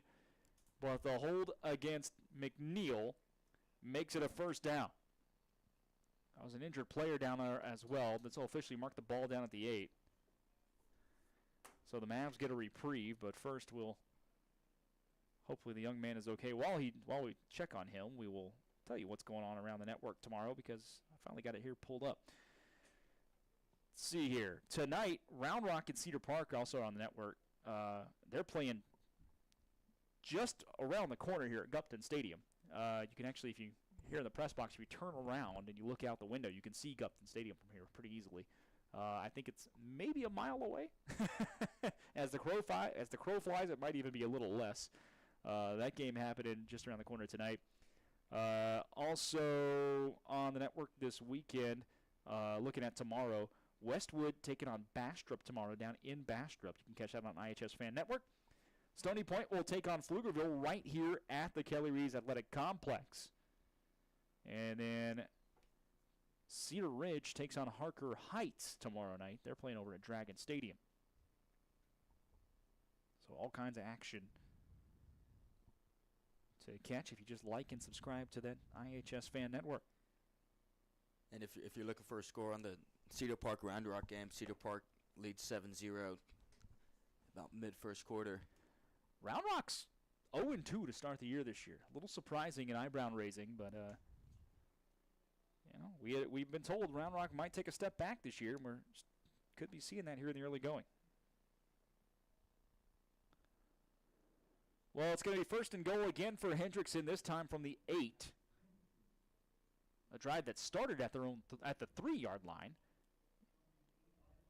Not their own 3. It started at the McNeil 3.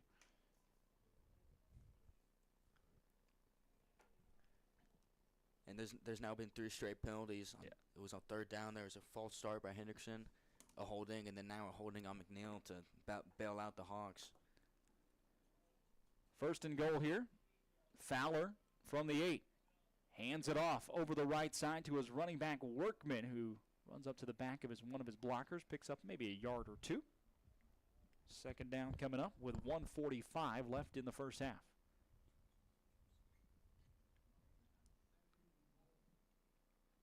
Ball on the right hash mark, second and goal. Hendrickson taking their time. I don't think they want to give McNeil the football back here. The Mavs will get it to start the second half.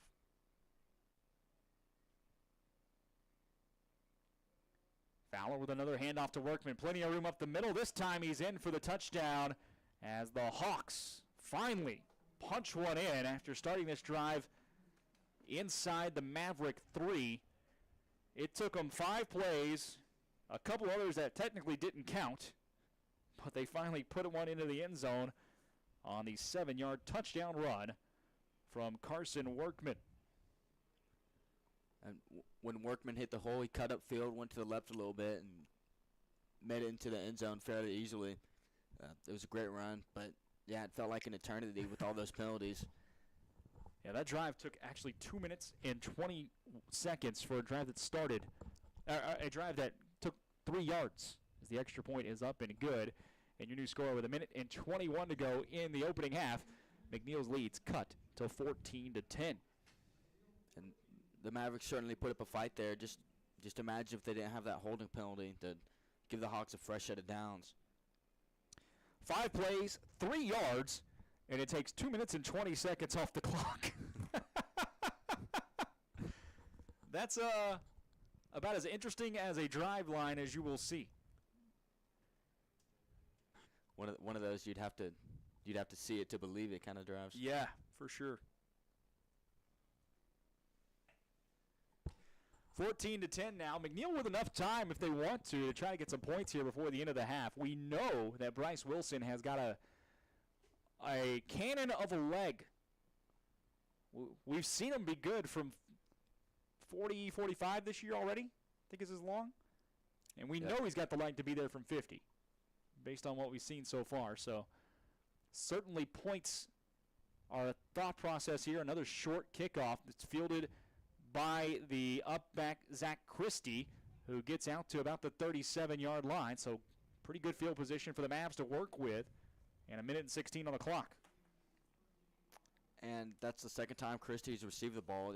It's almost as if they've been targeting the left side of the field around the 30-yard line. You know what? Actually, I think it might be here, Ike. They probably saw on tape how well McNeil has returned the football so far this year with the deep men, especially when it gets into the hands of Cameron Green. So just a chance to keep it out of his hands makes sense for them. Green, I saw it earlier today. We got the stats right here. Joshua Gayden. I said Green, but I meant Joshua Gayden. Gayden's averaging 42 yards per return on kickoffs this year.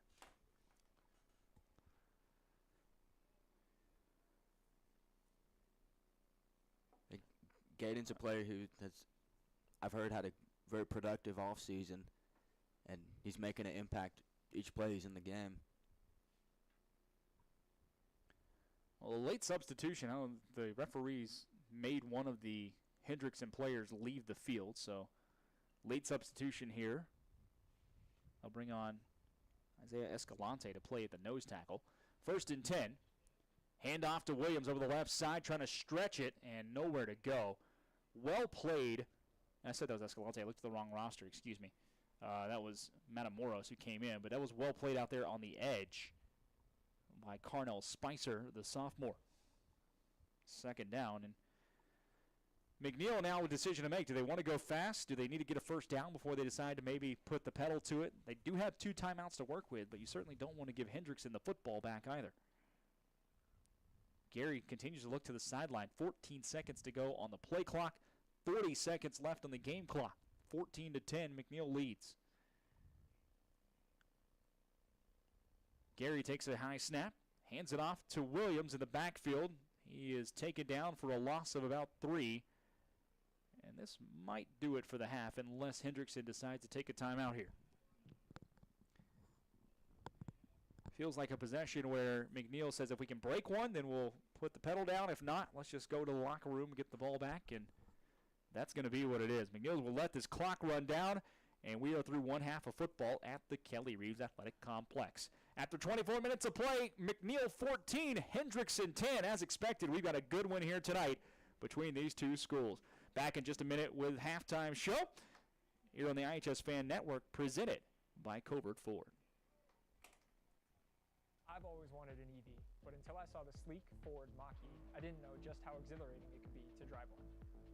The Mach-E is the perfect balance between power and utility, and with features like adaptive cruise control, in-dash entertainment screen, and lane monitoring, my daily commute to training is effortless. If you're looking to make the move to the Mach-E, visit Covert Ford in Austin, where you'll become part of the family. CovertFord.com. Bush's Chicken is a proud supporter of area schools, athletic programs, and booster clubs. With stores in Cedar Park, Round Rock, Georgetown, both North and South Austin, and our newest store serving Pflugerville and Hutto, Bush's serves the Texas standard in real hand-battered fried chicken and crispy tenders, tasty rolls, and that famous Bush's sweet tea. Bush's Chicken, proud supporter of area schools, athletic programs, and booster clubs. The Texas standard, Bush's Chicken. It's good, good, good. Longtime McNeil parent Brian Kerman is a realtor who works for RE/MAX Capital City. Brian is involved in helping Round Rock families buy, sell, invest, and lease properties in the greater Austin area. He has been doing so for over 24 years. As a thank you to the community, he will be honored to donate $1,000 to your favorite booster club or other 501c3 if you use him and you close on a property. We hope you will contact Brian for all of your real estate needs at 512-921-4490 or at briankerman@remax.net. If you're looking for a special medical spa to bring out the beauty that's in you, come visit us at Ginger Allure Med Spa. At Ginger Allure, we treat our staff and patients like family. We're here to embrace, enhance, and showcase your natural beauty with a full range of services such as injectables, laser treatments, permanent makeup, microblading, and more. We provide free consultations for all of our services to answer any of your questions. Visit us online at gingerallure.com or give us a call at 512-709-0161. Ginger Allure Med Spa, the classic approach to a new you. Are you looking for a little something extra to get your business noticed? At Ideal Signs, they specialize in custom signage and large format digital printing in a variety of media. Their in-house design department can work with you to create custom artwork to your specifications. They'll work with you to conceptualize, design, and produce any custom projects or idea that you might have. Call 512-930-7446 or visit signsforsports.com. Ideal Signs, family owned and operated since 1969. The Lodge Poker Club is a members-only card club offering a wide range of daily and tournament gameplay. In Round Rock, just off exit 251 on I-35, the Lodge now boasts the largest card room in Texas with 82 tables, comfortable chairs, and 40 75-inch TVs. The Lodge provides fully trained dealers and on-site security with state-of-the-art camera system to ensure the comfort and safety of our members. Open 24 hours a day. More information at thelodgepokerclub.com or call us at 512-614-4045. Visit Mays Street Boutique in Round Rock for all your shopping needs. Whether you're looking for a special gift or that perfect outfit that everyone will love, we have you covered. Come visit us in-store or shop us online at maysstreet.com. We appreciate your business and thank you for shopping local.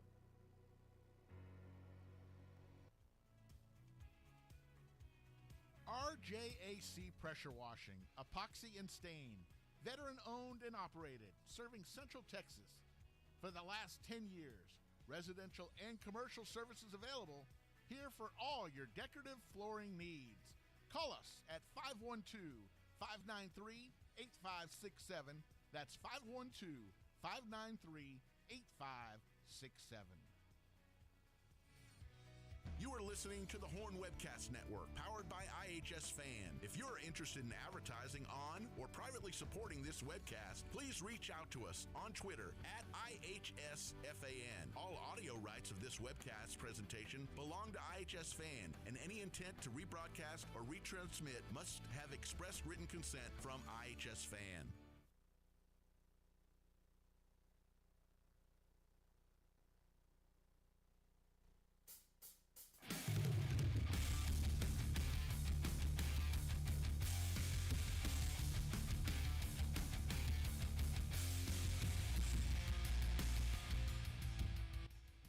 Halftime here at the Keller Reeves Athletic Complex, where the McNeil Mavericks lead the Hendrickson Hawks by a score of 14-10. Brad Tillery, Ike Kohler here in the radio booth with you. Let's tell you how it all went down in the first half.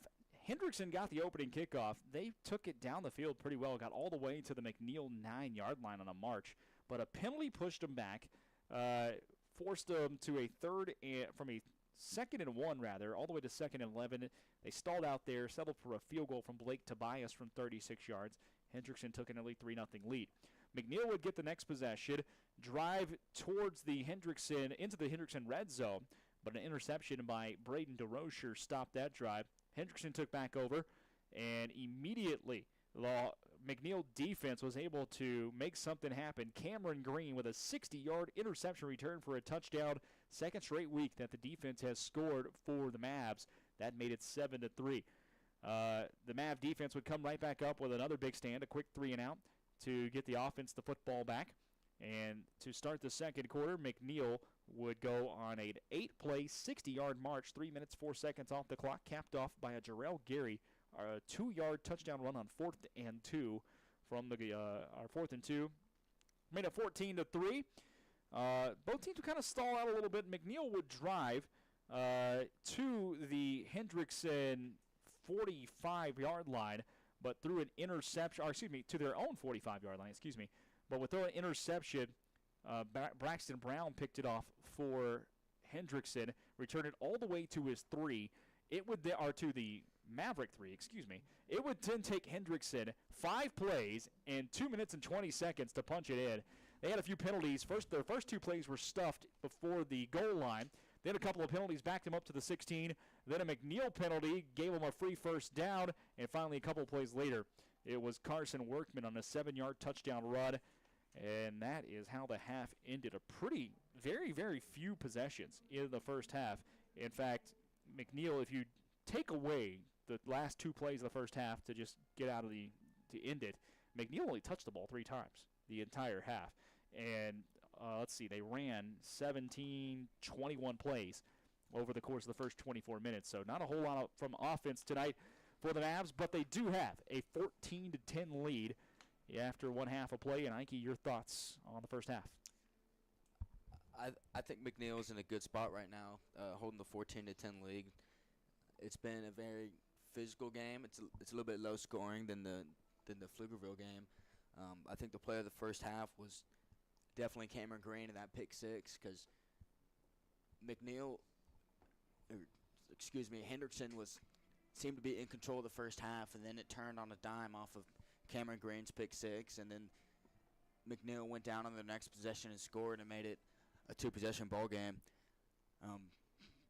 Credit to Hendrickson. Their defense has really kept them in this game, and there's room to improve for them too. I counted 9 penalties they had in the first half. There's definitely room to clean it up, but it's been a physical ball game tonight. We'll turn you down the scoreboard around the area real quick to get you caught up on what's going on before we take a quick break here for halftime. Just around the corner, Cedar Park leads Round Rock by a score of 7-0. That game in the second quarter of play right now, probably just about to get to the half over there. We're going to resettle this and get you the updated scores because, well, it's now 14-0 in favor of Cedar Park with halfway through the second quarter. Lake Belton leads Red Oak 21-19 halfway through the second there. The Battle of Leander at Bible Stadium, Rouse 7, Glen 3, as they just get started in the second quarter. Halftime, Hayes Consolidated leads Cedar Creek 7-0. Also at the half, Wimberley over Brock 21-7. Games elsewhere around the area tomorrow night, just in case you're looking for something to go check out.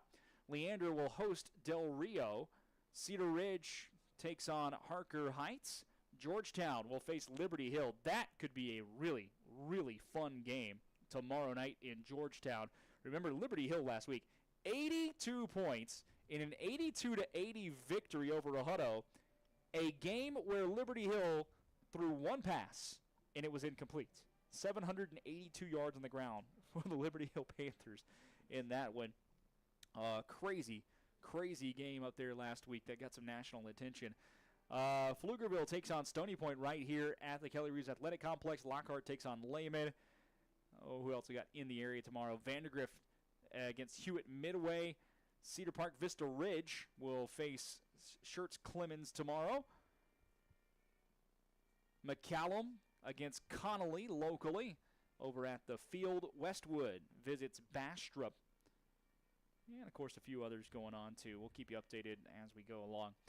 But, yeah, that's all we got right now for the half. Also, professional ball kicking off tonight. We are tied at 7 in Kansas City. The Lions and the Chiefs going at it. And the only college football game tonight, already a blowout. Louisville, 28. The Murray State Racers, nothing. We're going to step aside, take a little break here on the half, let you watch the bands. Unfortunately, like I said, no audio from outside, so we can't let you hear them. But take in the sights, the sounds of the bands. We're about 18 minutes away from kickoff of half number 2. The Mavericks, 14. The Hawks, 10. Back with half number 2 in just a minute. It's a good one here tonight on the iHSFAN Network. This is Round Rock ISD Football, presented by Colbert Ford.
Back here at the Kelly Reeves Athletic Complex, Brad Tillery, Yankee Kohler with you as we get set for half number 2 between the McNeil Mavericks and the Hendrickson Hawks. McNeil with a 14-10 lead coming out of the break here.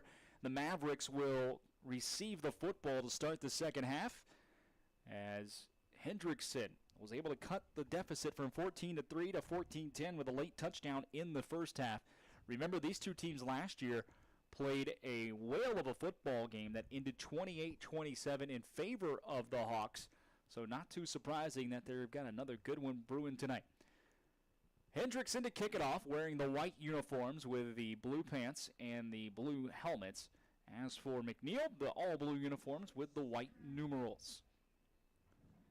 Kicking away for Hendrickson, he's done so all night, Divian DeCock. He has been doing these little pooch kickoffs, and there's another one towards the far sideline. It is received, brought up, and out of bounds at the 32-33-yard line goes Joshua Gaden. First time we've seen him get a return this evening, just nowhere to go. So 1st and 10, McNeil to start this second half. And Ike, what do you think they got to adjust on to be able to get out of here with a victory tonight? I think if they can establish the running game with Joshua Williams, it will definitely help out their offense. And I'd also like to see them take a few more deep shots to targets such as Zach Christie and Daron Calhoun. Mavs come out with a tight end in the formation on the left side. That's Nicholas Valls with his hand down in the dirt. They will look to throw. Soltz, one-on-one coverage towards that near sideline. It's incomplete, and just as you said, take some shots down the field. It was intended for Gerald Gary, but well defended there by the Hendrickson Hawks. Jacob Gladney on the cornerback play, 2nd down and 10. And another thing I'd like to add is if they can take care of the ball on offense, it'll go a long way.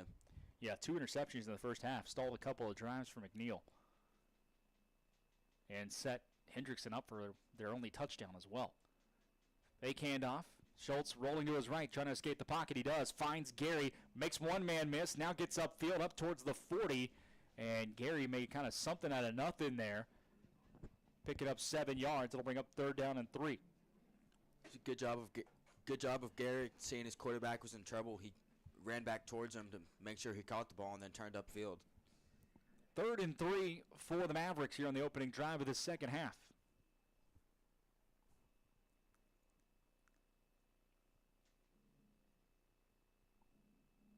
Soltz looks towards the near sideline, gets his call.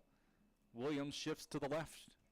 The running back, Josh Williams, takes it up the middle, and he is hit in the backfield and dropped for a loss. I'll tell you what, Josh Williams has had very little running room tonight. Carnell Spicer darts in to make the tackle, and it seems as if McNeil has made it a mission to not let Joshua Williams get going. And from the get-go, the first two plays were run plays to Williams, and Hendrickson stuffed them. And credit to the defense. And Williams is a great runner. He has Power 5 offers.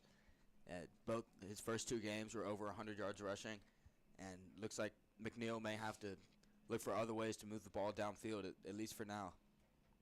So a 3 and out for McNeil to start the second half. First 3 and out for the Mavs tonight. It is nearly blocked. Instead, it gets away, and it's a fair catch called for and made at the 29-yard line by Spencer DiStefano. Hendrickson will take over from there. I'll actually mark him at the 30.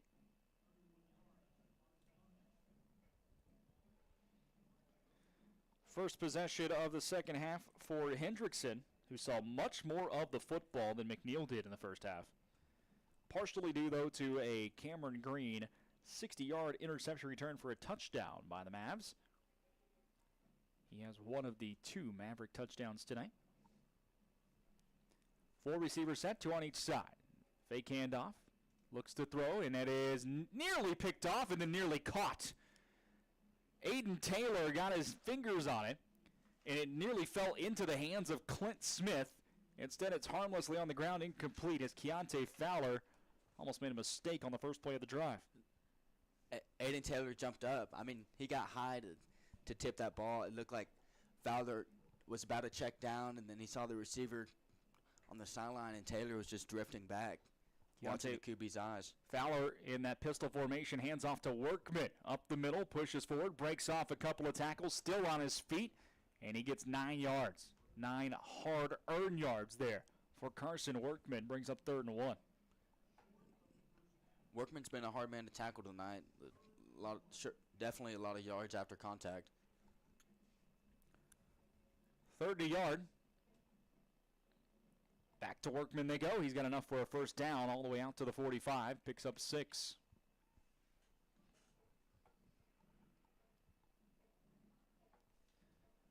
Well, Carson Workman and this Hawk offensive line getting to go in here. And we saw this on the opening drive of the game. They really had the running game going well before a penalty stalled them out.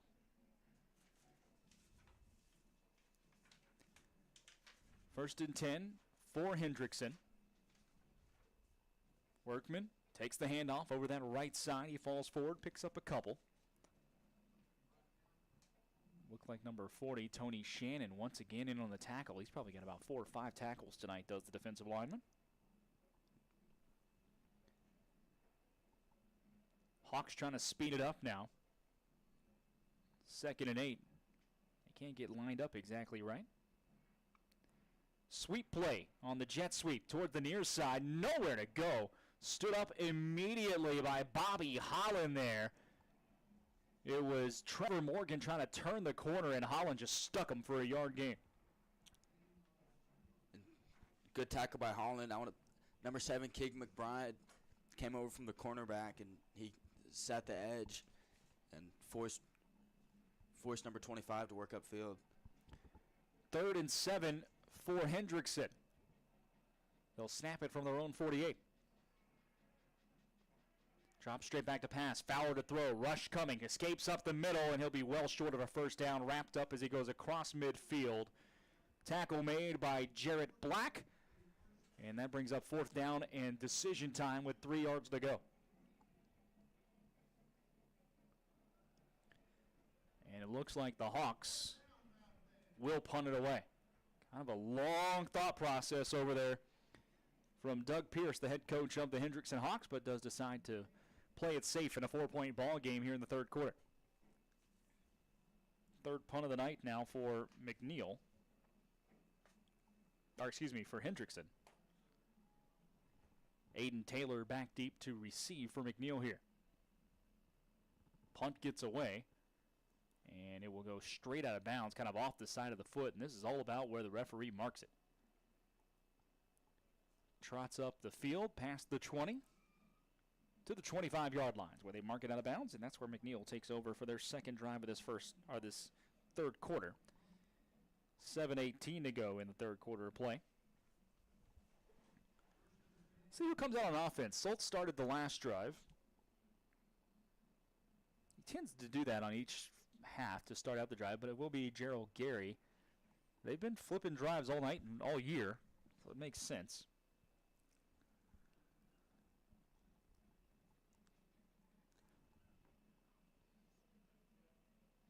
Gary keeps Joshua Williams in the backfield with him. Sends a man in motion. That's Bo Baker. To pass. Gary now tucks it. Looks to run. Gets back up the middle and only picks up a yard or 2 before he's brought down. Braxton Brown in on the tackle. Braxton Brown was the player with the big interception for Hendrickson earlier in the first half. Yeah, he's the man that returned it down to the 3 and set up their touchdown. 2nd and 8 here. Gary to throw. Plenty of time. Fires down the middle. Got a man. That's complete to Bo Baker out near midfield, and that's a first down. Gain of 22 on the play. Bo Baker got downfield in a hurry. It was a post route across the middle, and Gerald Gray threw him a strike for the big gain. Yeah. Another quick throw to Baker in the slot on a stop route. He'll pick up 6 or 7 as he's into Hendrickson territory at the 44. Just the 2nd reception in a row for Baker. And he was targeted a couple times in the first half too.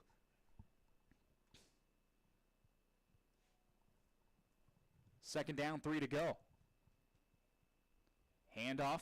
Nope, fake. Now throws it back behind the line of scrimmage. That's a live football. It's on the ground, and Hendrickson falls on it. First down, Hendrickson Hawks. Braxton Brown falls on a football. It was thrown to Rashad Jackson, but the ball was thrown backwards. And I think Jackson thought it was incomplete. No whistles, and it's recovered by the Hawks. It must have been thrown back. It looked backwards by half a yard. I'm sitting right on the line of scrimmage here. That ball was thrown backwards by about half a yard. So it is a fumble, and it'll be Hendrickson football. I know we're on the Hendrickson broadcast, folks, but I'm not going to lie to you at the same time. It is our job to tell you like we see it, and it sure looked like it was backwards. There's a handoff to Workman. Actually, I'm sorry, that's Michael Anderson, the backup running back, and he gets into McNeil territory at the 47. Gain of 6 on the play.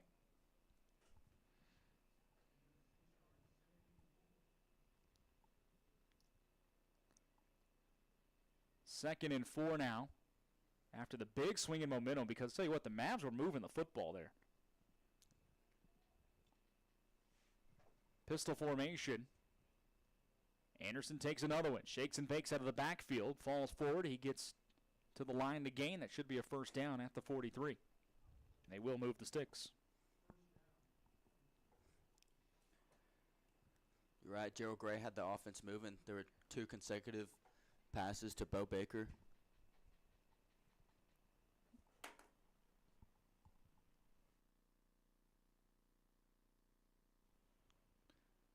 Pistol formation again. First and 10 now for Hendrickson. Anderson takes another one. Up the middle he goes. Running forward, some fresh legs in there for the Hawks, and he down to the 39 for another 4-yard gain. And he's just kind of peeling off 4- and 5-yard gains on this drive right now.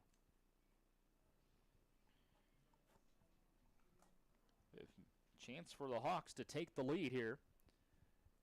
4:38 to go in the third quarter, with McNeil clinging to a 4-point lead.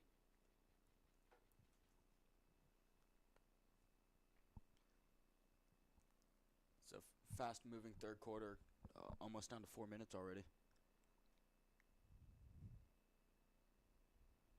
Second down, another handoff back to Workman this time, who checks into the game. Picks up 2 into the pile. And that'll bring up third down and about 4 now for Hendrickson.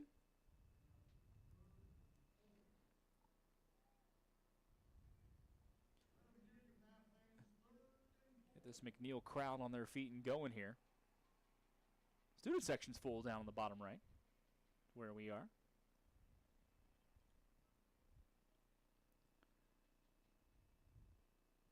Bit of a bunch formation in the backfield and a pistol.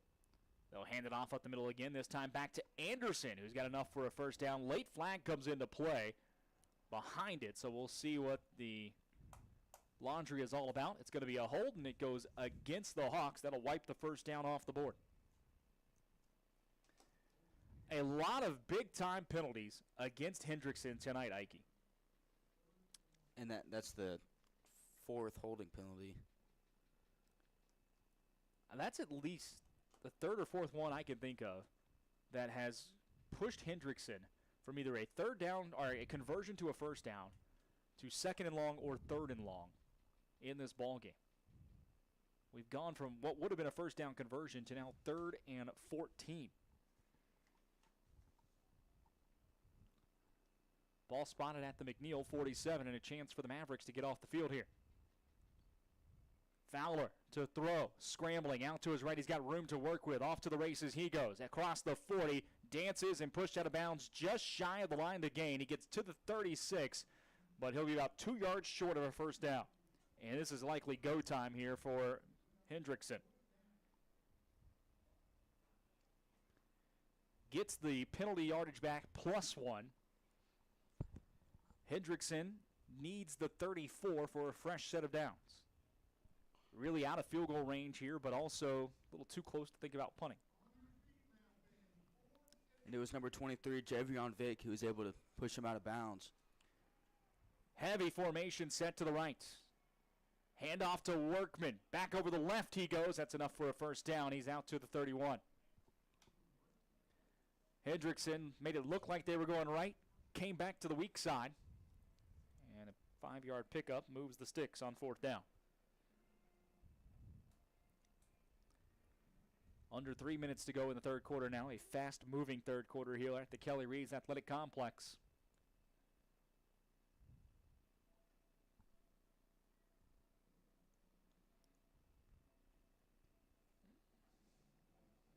Fowler fakes this handoff, throws to the far side. Ball caught on a timing route.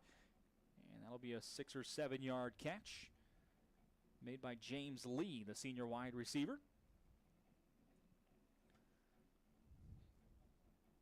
Take it down at the 25. 2nd and 4 coming up.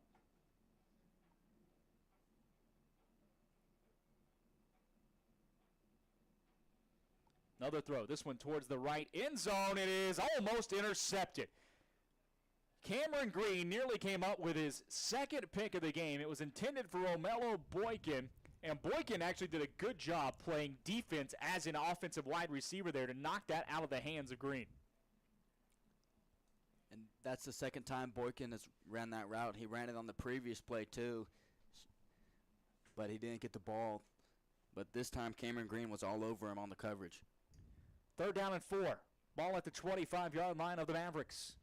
Handoff up the middle to Workman. He'll be near the first down line to gain. I think he's got it. They will give it to him. 1st and 10 again for the Hendrickson Hawks. They have converted into 3 first downs on this drive already. Ball just outside the red zone at the 21, the 10th play of the drive coming up.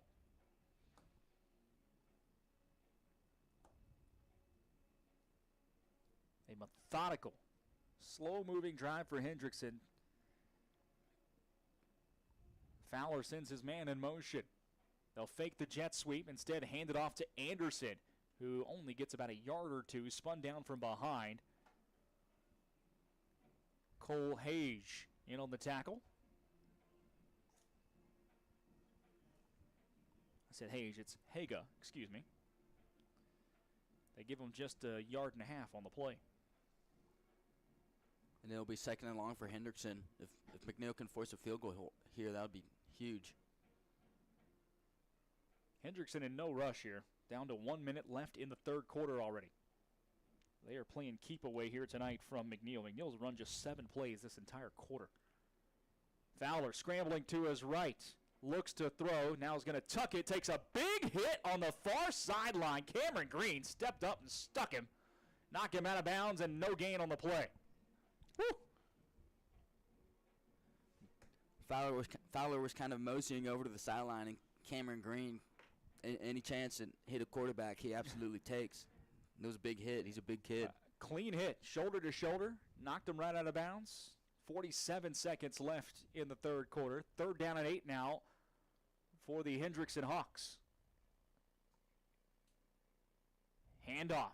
Anderson. Nope, it's kept by Fowler around left end. Escapes one tackle. Up the middle he goes. That's a touchdown for the Hawks. And Hendrickson have their first lead of the night.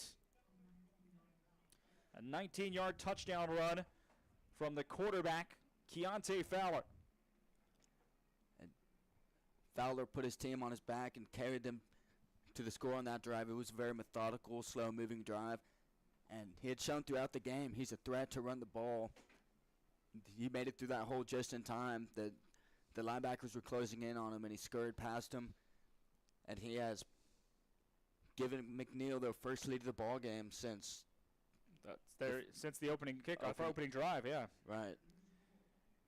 Well, your new score with 41 seconds to go in the third quarter of play, the Hendrickson Hawks have taken a 17-14 lead over the McNeil Mavericks, a 12-play, 53-yard drive that took 5 minutes and 24 seconds off the clock, capped off by a Keontae Fowler 19-yard touchdown run. And what was an 11-point McNeil lead has been wiped away. They now find themselves down by 3. And Bobby Holland was the last line of defense. He was nearly able to bring him down short of the first down. But credit to Fowler, credit to this Hendrickson offense. A game tonight where I'm sure Coach Scott Hermes is going to be frustrated with execution. 3 turnovers tonight for the Mavs. Really the story for why this game is so tight. Kickoff here, another short one towards that far sideline. It is returned to the 30 by Rashad Jackson out to the 35, where he's officially brought down in the middle of the field.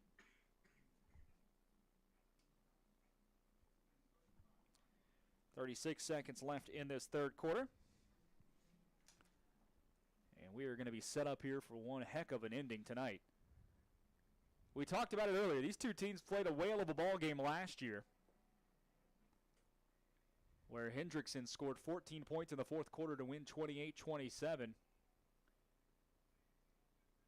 Mavs down 3 with 36 seconds to go in the third quarter. They go under center for just the second time tonight.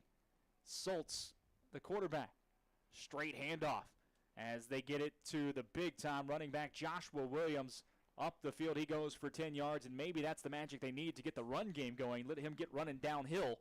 First down for McNeil. And it's been a little bit since we've seen this in the McNeil offense. We saw it a lot in the opening game of the season. They like to go fast when they start doing this run game downhill under center. They'll go to the left side this time. Williams hit in the backfield, dropped for no gain. And that's probably the final play of the third quarter. Actually, there's a man down, so this will stop the clock for just a minute. One of the Hawk players down on the ground right now.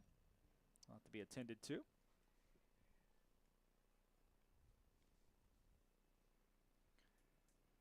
Hope the young man is okay. 17-14, Hendrickson leads McNeil. The final non-district game of the season for both of these teams. They will both start district play next week. Hendrickson takes on Cedar Park. McNeil will travel to Manor on a game that you can see and hear right here on the iHSFAN network next Friday night. Ikey and myself will be out there. My first trip to Manor for a game.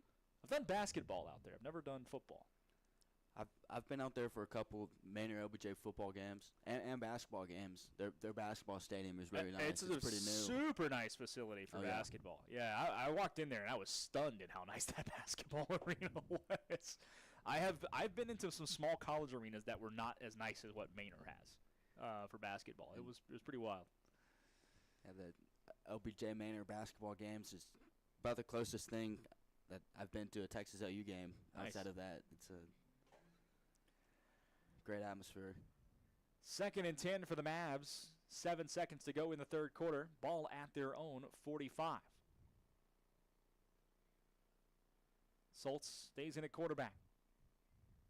Clock winding. He will look to throw. Down towards the near sideline. Looking for Gary. It is caught inside Hendrickson territory at the 38. And that's how the third quarter of play will come to an end on a 17-yard throw from sophomore to sophomore. We will head to the fourth. We got a good one tonight. 12 minutes left to go in the ball game. Hendrickson 17, McNeil 14. This is Round Rock ISD football presented by Covert Ford. I've always wanted an EV, but until I saw the sleek Ford Mach-E, I didn't know just how exhilarating it could be to drive one. The Mach-E is the perfect balance between power and utility. And with features like adaptive cruise control, in-dash entertainment screen, and lane monitoring, my daily commute to training is effortless. If you're looking to make the move to the Mach-E, visit Covert Ford in Austin, where you'll become part of the family. CovertFord.com. You are listening to the Horn Webcast Network, powered by iHSFAN. If you're interested in advertising on or privately supporting this webcast, please reach out to us on Twitter at iHSFAN. All audio rights of this webcast presentation belong to iHSFAN, and any intent to rebroadcast or retransmit must have express written consent from iHSFAN.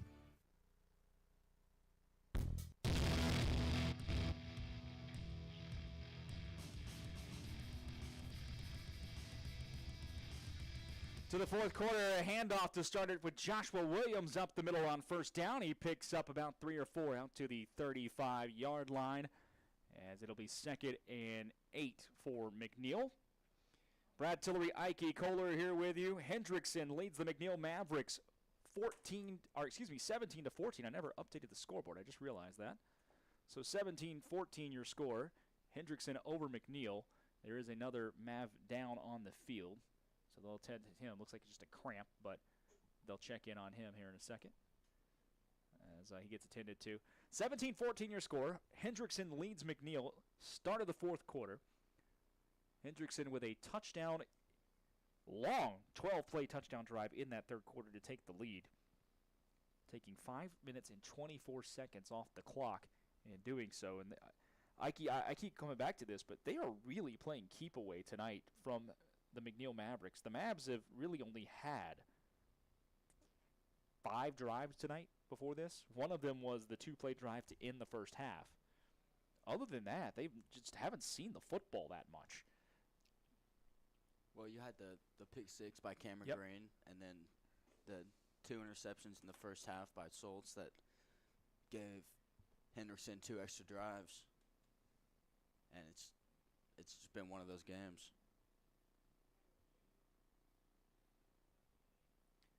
Well, here we go. Second down and 8 to go for the Mavs.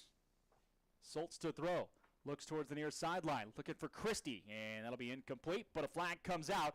Probably going to be pass interference here against the Hendrickson Hawks. Zach Christie in one-on-one coverage against Jacob Gladney, and Gladney was all over him.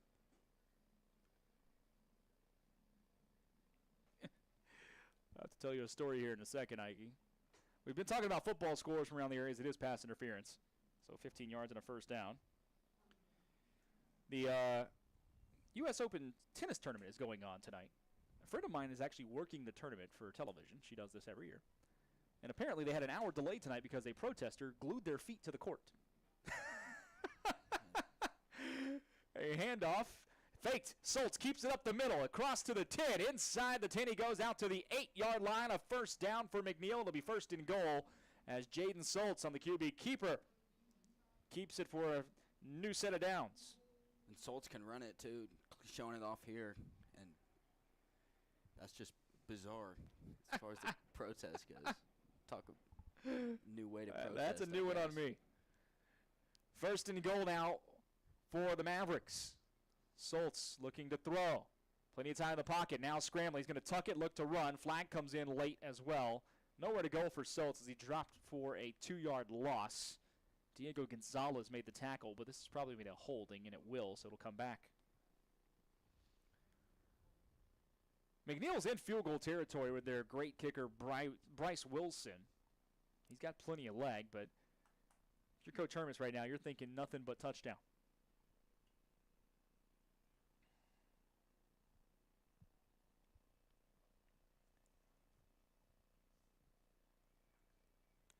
Wilson having a leg to make a pretty long field goal might actually make the decision a little bit harder on Coach Hermes. If they're close. If they're out close. this way, yeah. It depends on where the field position is going to be here. Handoff to Williams. Breaks one tackle in the backfield. Now another. Drags down a defender with him. He's taken at the 15 for a 3 or 4 yard gain.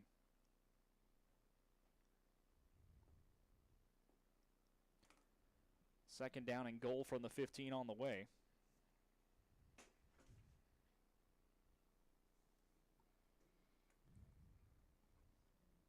Three receivers to the right, one to the left. Zach Christie down here on the left by himself on the near sideline.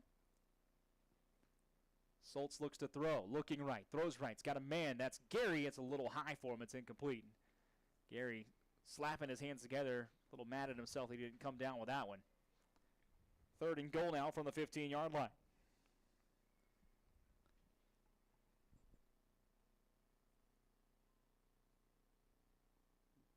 We'll see what Coach Reynolds has dialed up here.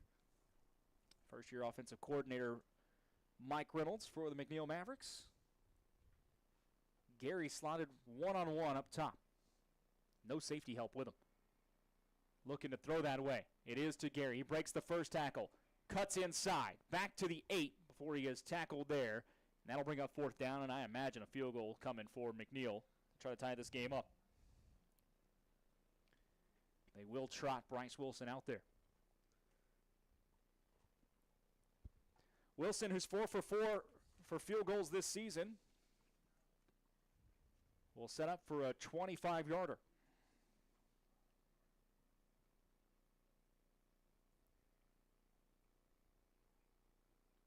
He's got a long of 39 this year. Ball on the right hash mark. Snap is good. Hold is good. And the kick, plenty of leg and straight through. Wilson stays perfect. 5 for 5. And we are all tied up at 17 with 9:30 to go in the ball game here at the Palace. Jarrell Gary, it was a pass to him 3 plays ago that slipped through his hands, and Soltz went right back to him, having confidence in his receiver, and what a response. He went and got the ball, he shook a tackler, and he got 5 yards, which made it easier on Wilson for the kick, and now they've got a tie ball game with a little under 10 minutes left, and it was a solid drive from the McNeil offense. Jaden Soltz kept it alive with the scramble to get a first down. It's the first time this game he's made the defense pay with his legs, and they'll have to account for that in future drives. He targeted Gary a good amount on that drive, 3 or 4 times. Bryce Wilson's 25-yard field goal caps off a 9-play, 57-yard drive that took 3 minutes, 6 seconds off the clock for the Mavericks. We are all tied up at 17 here at the Kelly Reeves Athletic Complex. A good one for a little Thursday night football action for you. Get your weekend started right. Wilson to kick it away. All of his kickoffs, except one, have been touchbacks tonight. This one will find the end zone, and they're going to make a decision to bring it out from 5 deep. Out to the 20. Anderson on his feet to the 25. He's got a blocker, and he'll trip up over the 30, and I believe this one's going to come back with the block thrown in front of Michael Anderson. We'll see what the call is officially, but that flag was thrown right in the area where the block was. It's a hold. It's coming back 10 yards. They'll mark it from the 30, so set them at the 20.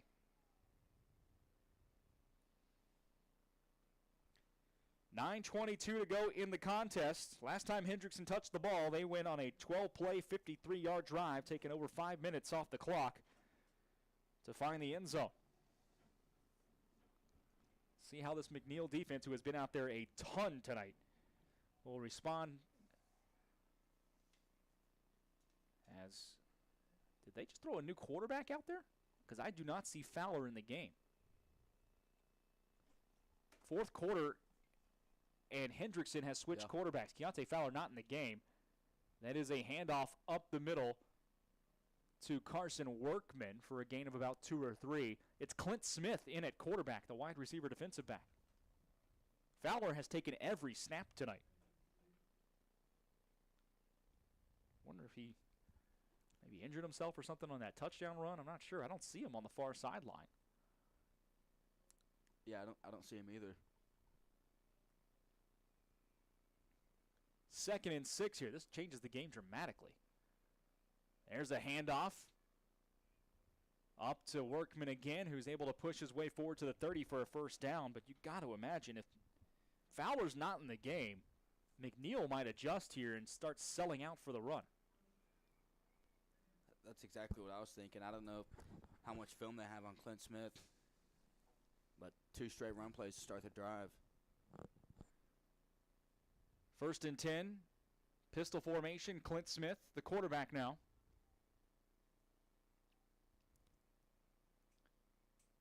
Fakes the handoff, scrambles out to his left. He's just going to tuck it and go, and he's stuck at the 32-yard line for a short gain.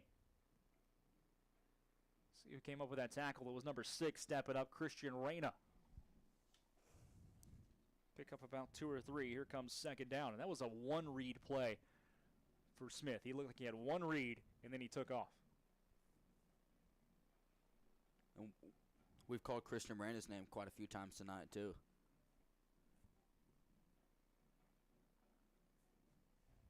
Second and 7. Workman takes the handoff, big hole up the middle. Actually, that's Anderson, on his feet. Past the 45, out past midfield, into McNeil territory, down to the 47. Hard running from Anderson. And Workman, by the way, not Workman, but that is Cameron Green for McNeil coming up a bit slow.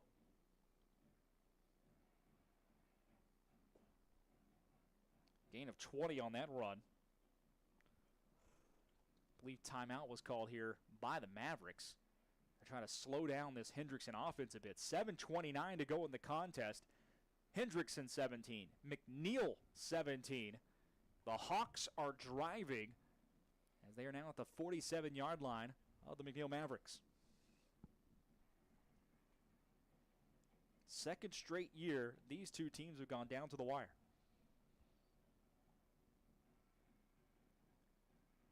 And if you're going to get in a game like this, especially before district play, Ike, this can help you kind of launch into district play with some confidence, but also, you remember this McNeil team lost 5 games last year by 1 possession.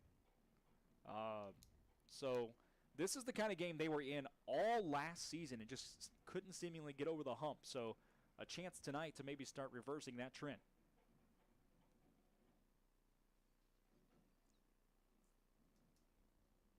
Handoff, Workman. And he'll get out to about the 43-yard line. Gain of 4 on the play. You're right, this McNeil team is no stranger to one-possession games. They just haven't been able to win one yet, and this is a great opportunity to do so. Right now, Hendrickson's looking to chew as much time off the clock as they can right now. With 7 minutes left, I think McNeil's going to touch the ball again. I mean, never assume, but looking for a stop here. 2nd and 6. Anderson this time. Into the pile, nowhere to go. The Mavs shut that one down quickly. Just a whole host of Mavericks in on the tackle. It'll be 3rd and about 5 or 6. Michael Anderson just nowhere to go that time. 3rd and 5 officially as they mark him down at the 42.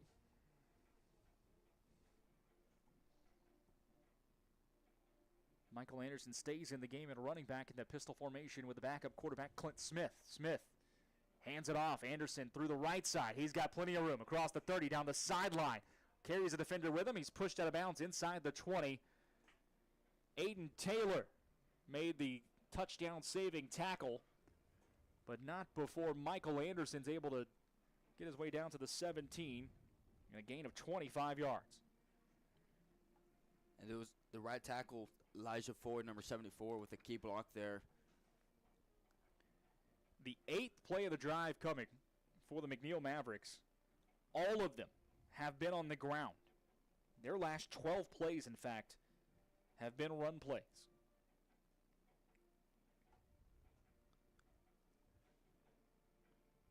Anderson on the sweep to the left side, stretches it out, cuts up field, inside the 10, breaks a tackle, he's into the end zone, touchdown Hendrickson on a 17-yard touchdown run on the sweep play by Michael Anderson.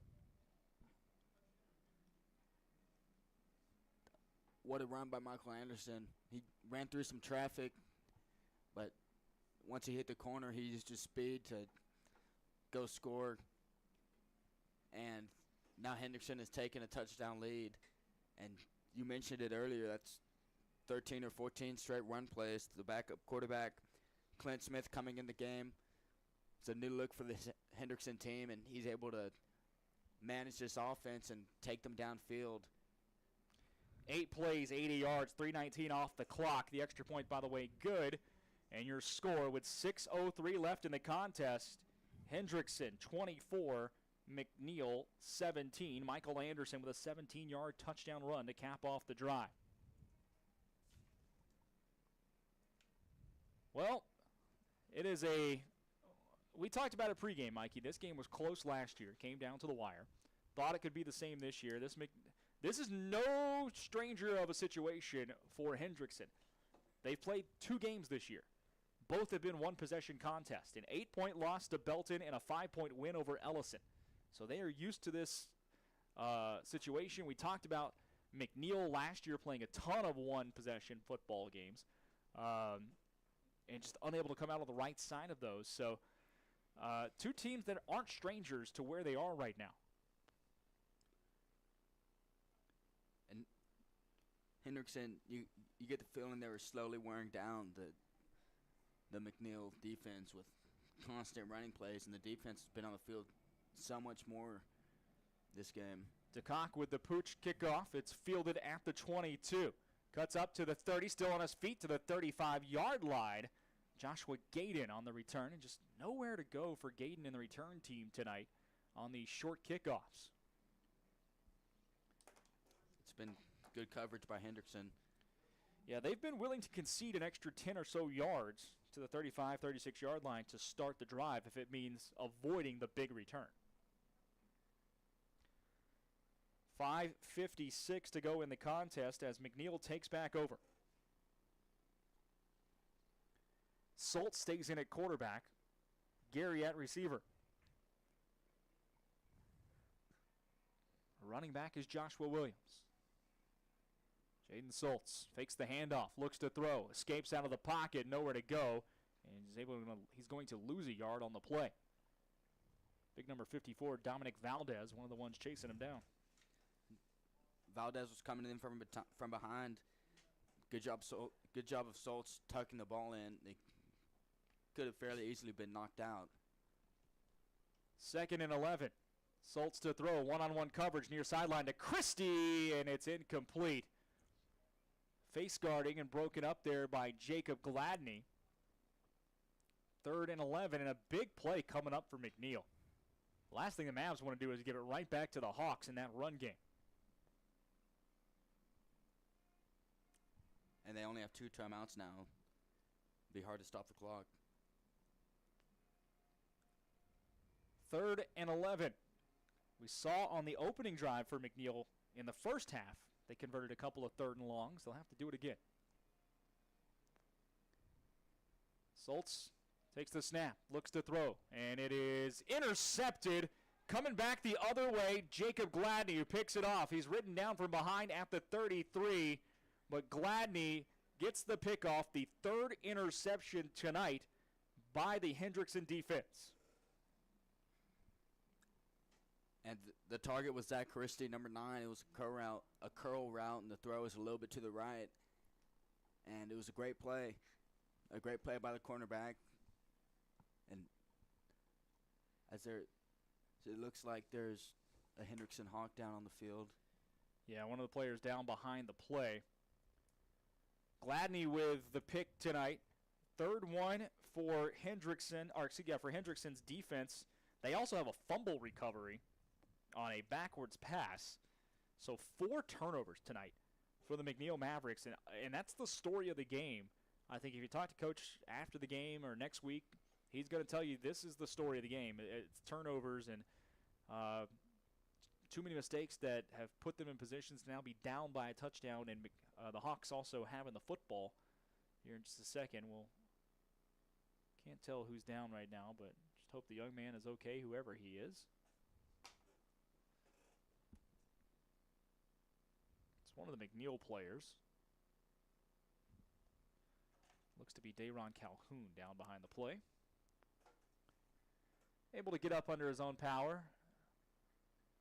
Might be cramping down there. It's hot. It's still hot here in Central Texas. It's week 3 of the football season, and we're kicking off at 105 degrees tonight. So you can imagine these guys, even though they practice in it every day, there's only so much you can you can do at some point before cramps kick in, and hopefully it is just a cramp for him. And speaking of the heat, I saw AISD passed new rules to where teams couldn't practice if it was over 100 degrees outside. I like that rule. Player safety first. I know there's a law out in Arizona where if it's a certain temperature, no football game can kick off until after the temperature drops or after a certain time, something like that. 5:15 to go in the ball game. There's a handoff up the middle to Carson Workman, who picks up 2 or 3, and this is a big set of downs here for the McNeil Maverick defense. They have got to get a stop and get off the field. The Mavs trail by 7 with 5 minutes to go. Pick up a 3 there on first down, brings up 2nd and 7. It was Jarrett Black on the tackle.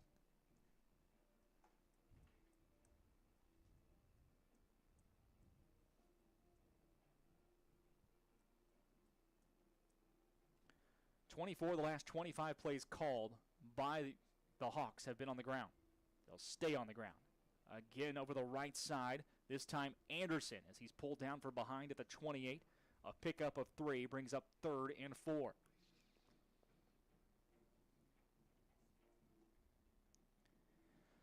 Biggest third down of the ball game so far for the Mavs. Hendrickson in no rush to take snaps right now. I think they got to sell out for the run. Yeah, you absolutely have to. Backup quarterback Clint Smith still in the game for the Hendrickson Hawks here. 3rd down and 4. Split backs in the backfield. Anderson takes it on the sweep, cuts up field, breaks a tackle. He's off to the races inside the 15, down to the 10. It's a 1st down for the Hendrickson Hawks. Had him wrapped up in the backfield, and then he got away. 1st and goal now, and another Maverick down behind the play. This run game is just wearing on the defense right now. Hendrickson committing to running to the football here in this second half especially. Looking at my sheet and trying to make sense of my chicken scratch. I see 3 passes the entire half by the Mavs if I'm doing, or excuse me, by Hendrickson if I'm doing this correctly.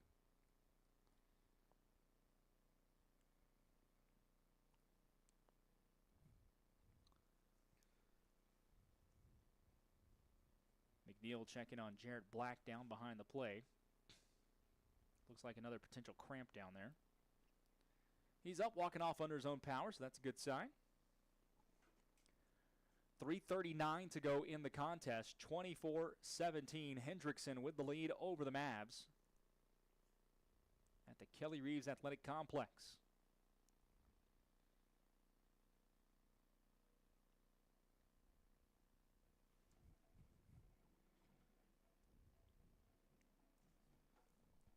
Extra day of rest for both of these teams after this week. They'll not play again until next Friday night. 1st and goal from the 10. Workman with the handoff. Nowhere to go as he's wrestled down and thrown behind the backfield. Loss of about a yard or 2. Combining on the tackle was Jaden Wellmaker and Hayden Mikan. 2nd and goal. As the Hawks continue to ride this clock down. 20 seconds on the play clock, 3:09 to go in the contest. And McNeil having 2 timeouts left, opting to save it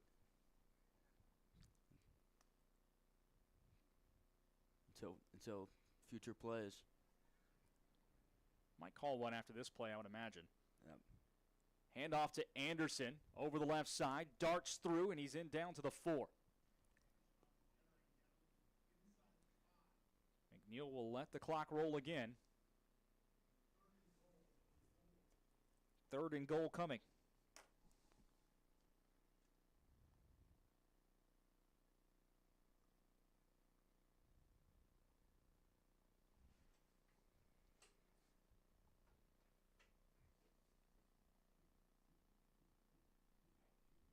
We are going to be down at around 2 minutes when this clock is, or this ball is snapped here after the play.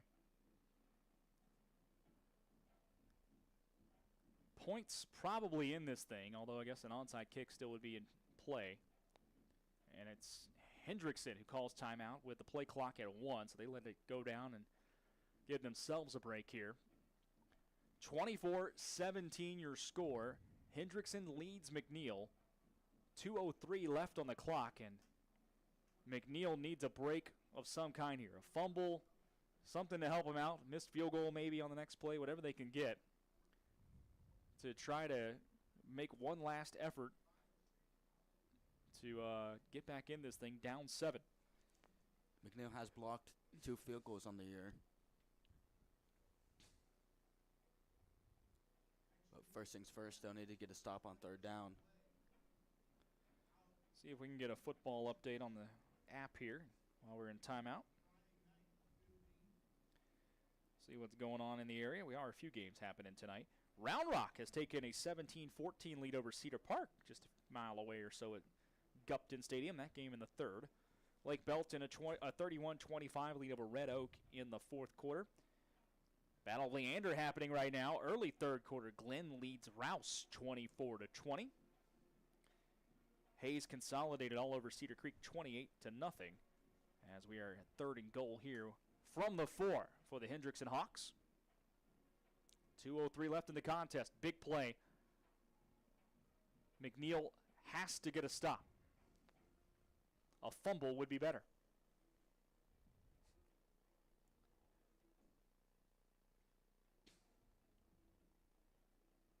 Officials having some trouble getting this thing set here.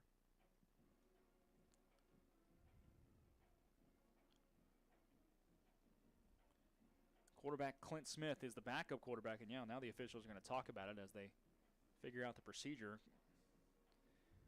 Quick looks, other scores real fast. Wimberley 35, Brock 27, late in the fourth quarter there. And then in the NFL, they're tied up at 14 between the Chiefs and the Lions. Lions a trendy pick to win the NFC North this year. And Louisville shutting out Murray State 49-0.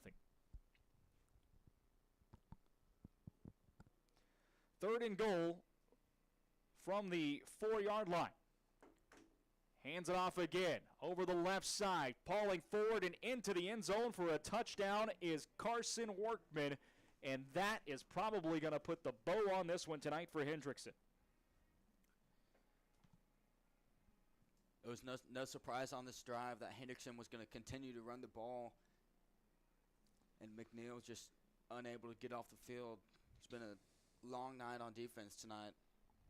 6 plays, 34 yards on the drive.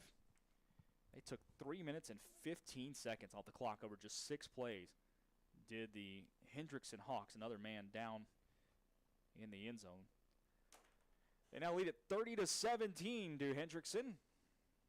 And unless McNeil can pull off something crazy here, the Hawks are going to come into Kelly Reeves Athletic Complex and go back to Pflugerville with a victory tonight.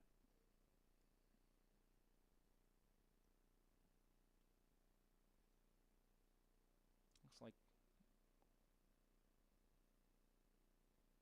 can't see who's getting up slowly over there, but he's sitting up under his own power right now, just kind of working out. You mentioned it, Ike. It's been a physical ball game, especially all this running happening.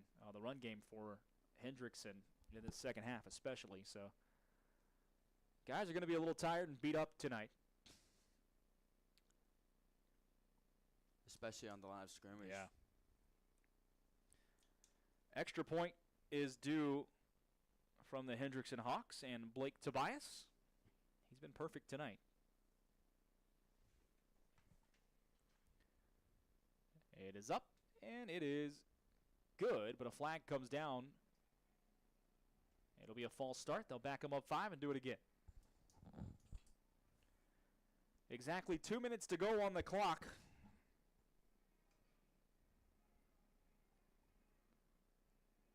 The Hendrickson Hawks have really dominated this second half. This was a 14-10 McNeil lead at halftime.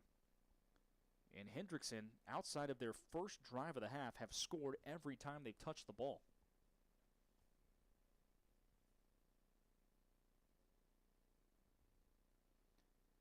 The snap, the extra point once again. This one is good. And it is 31-17 in favor of Hendrickson with exactly 2 minutes remaining in the contest.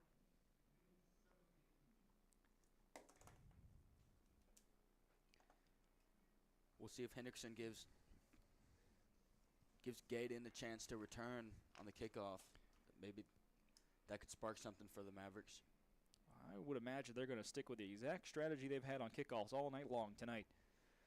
Short pooch kicks that have given McNeil's starting position around the 30 or 35-yard line, but really no solid chances at returns. Get ahead of steam and open up some blocks. Hawks taking their time coming off the sidelines.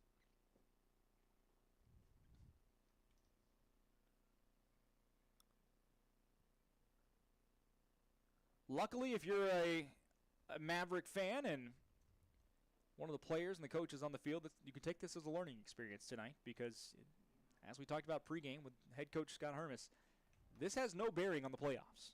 That's the beauty of the way Texas football is set up.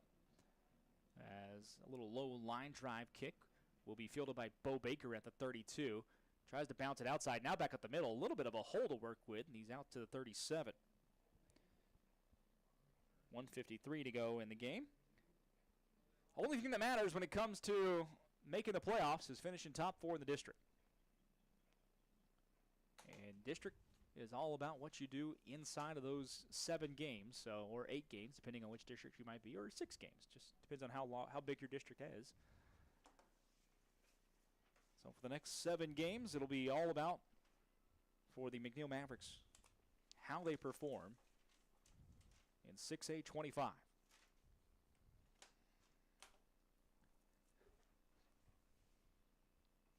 Three receivers right, one to the left for Jaden Schultz.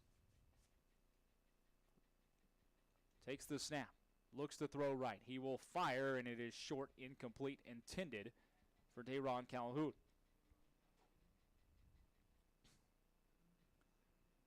Second and 10 now.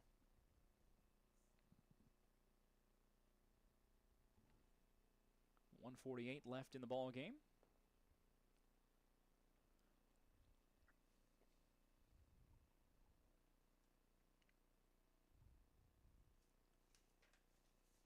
Schultz stands ready, takes the snap, stands in the pocket tall, throws down the sideline, and nearly making an acrobatic one-hand grab was Zach Christie, but he couldn't bring it in. Third down. That was almost a spectacular catch by Christie. It was a great effort. It was a stop-and-go route. He was almost able to reel it in with one hand. 3rd and 10 now for the Mavs. Looking to throw. Little bubble screen on the inside. Coming back. It's caught across the 40. A lot of room to work with to the 45. 50 into Hendrickson territory. Goes Gerald Gary. And that's enough for a first down. Out to the 45-yard line. Pickup of about 23 on the play.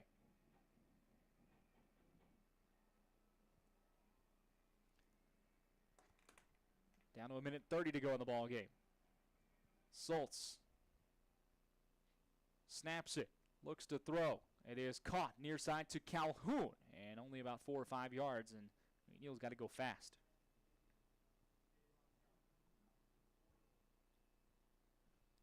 .108 left in the contest. Only hope here for McNeil is to score fast, get an onside kick, and then maybe have 1 or 2 shots at the end zone. They got to go faster. Clock is running.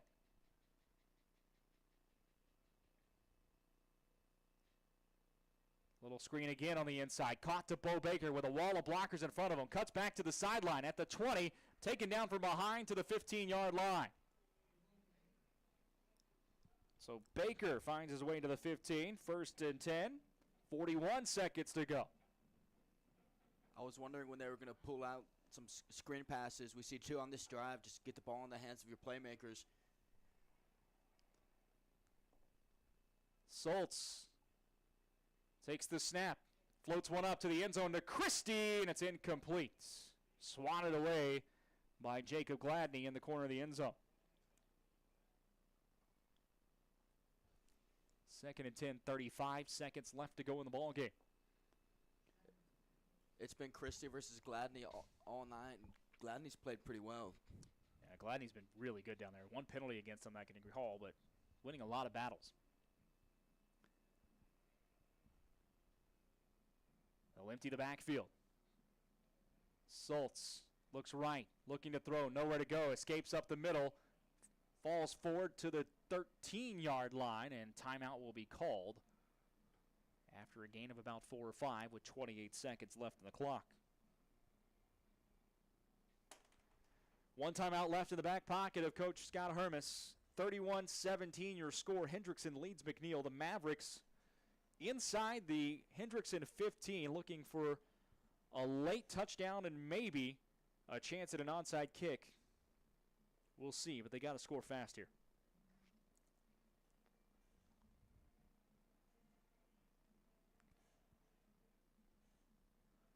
game next week at Manor, by the way, on Friday night at Manor.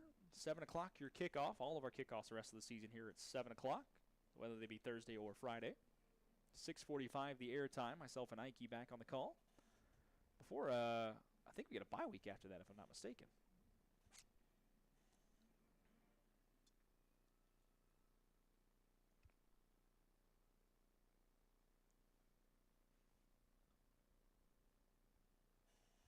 Then I do believe the rest of the games this year are either at Kelly Reeves Athletic Complex or Dragon Stadium for the rest of the season, if I'm not mistaken.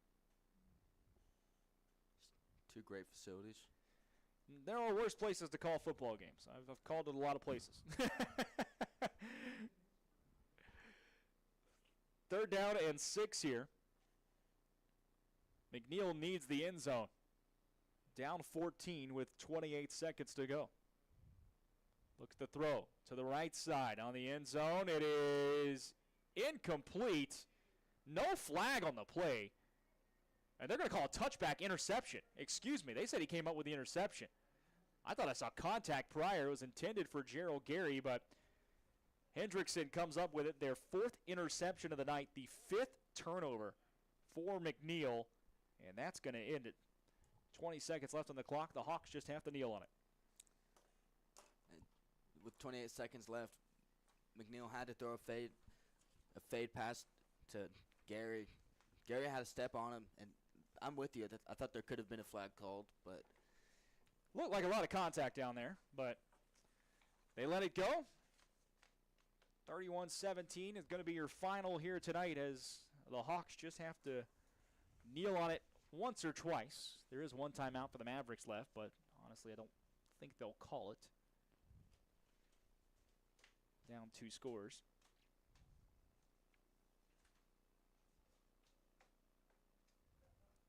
There's the kneel down. Oh, coach they'll let it go, and that will end the contest tonight.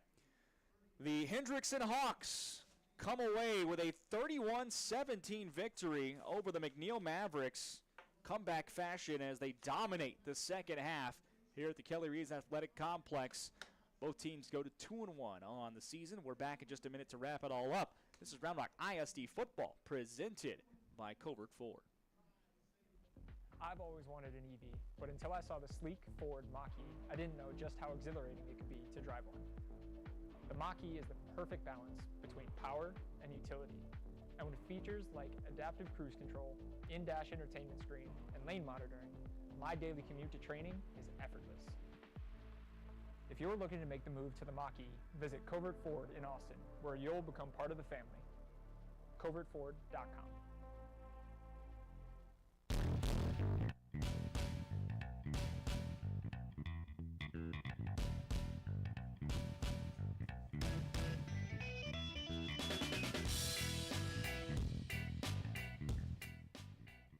Brad Tillery, Ike Kohler here with you on the iHSFAN Network as we wrap it up from the Kelly Reeves Athletic Complex this Thursday evening. The Hendrickson Hawks come in and take down the McNeil Mavericks 31-17 as both teams move to 2-1 on this young football season. All the games in non-district plays so far.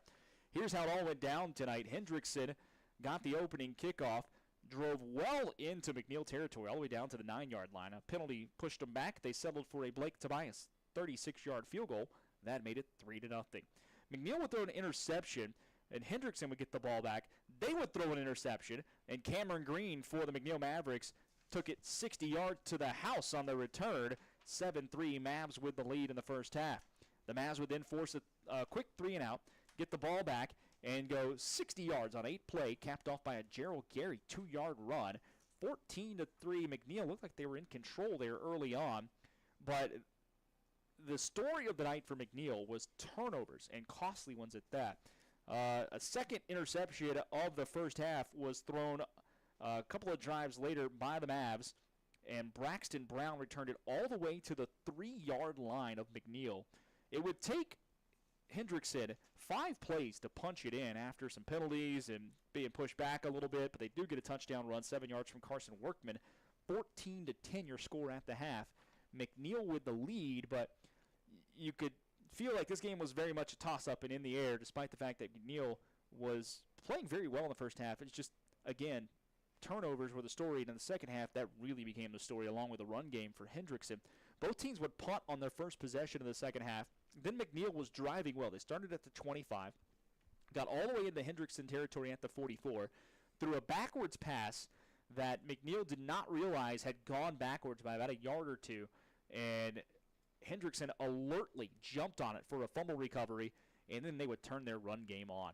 A 12-play drive, just 2 plays through the air on this drive, and in fact, the 8th play of the drive taking place in the third quarter was the final pass that Hendrickson would throw all night long. A 12-play, 53-yard drive taking 5:24 off the clock. Keontae Fowler, the quarterback, with an escape run up the middle for a touchdown. That way, from 19 yards out, that would make it 17-14 as Hendrickson had their first lead of the night. McNeil, though, answered back. They pushed down to the 8-yard line before settling for a field goal from 25 yards out from Bryce Wilson early in the fourth quarter.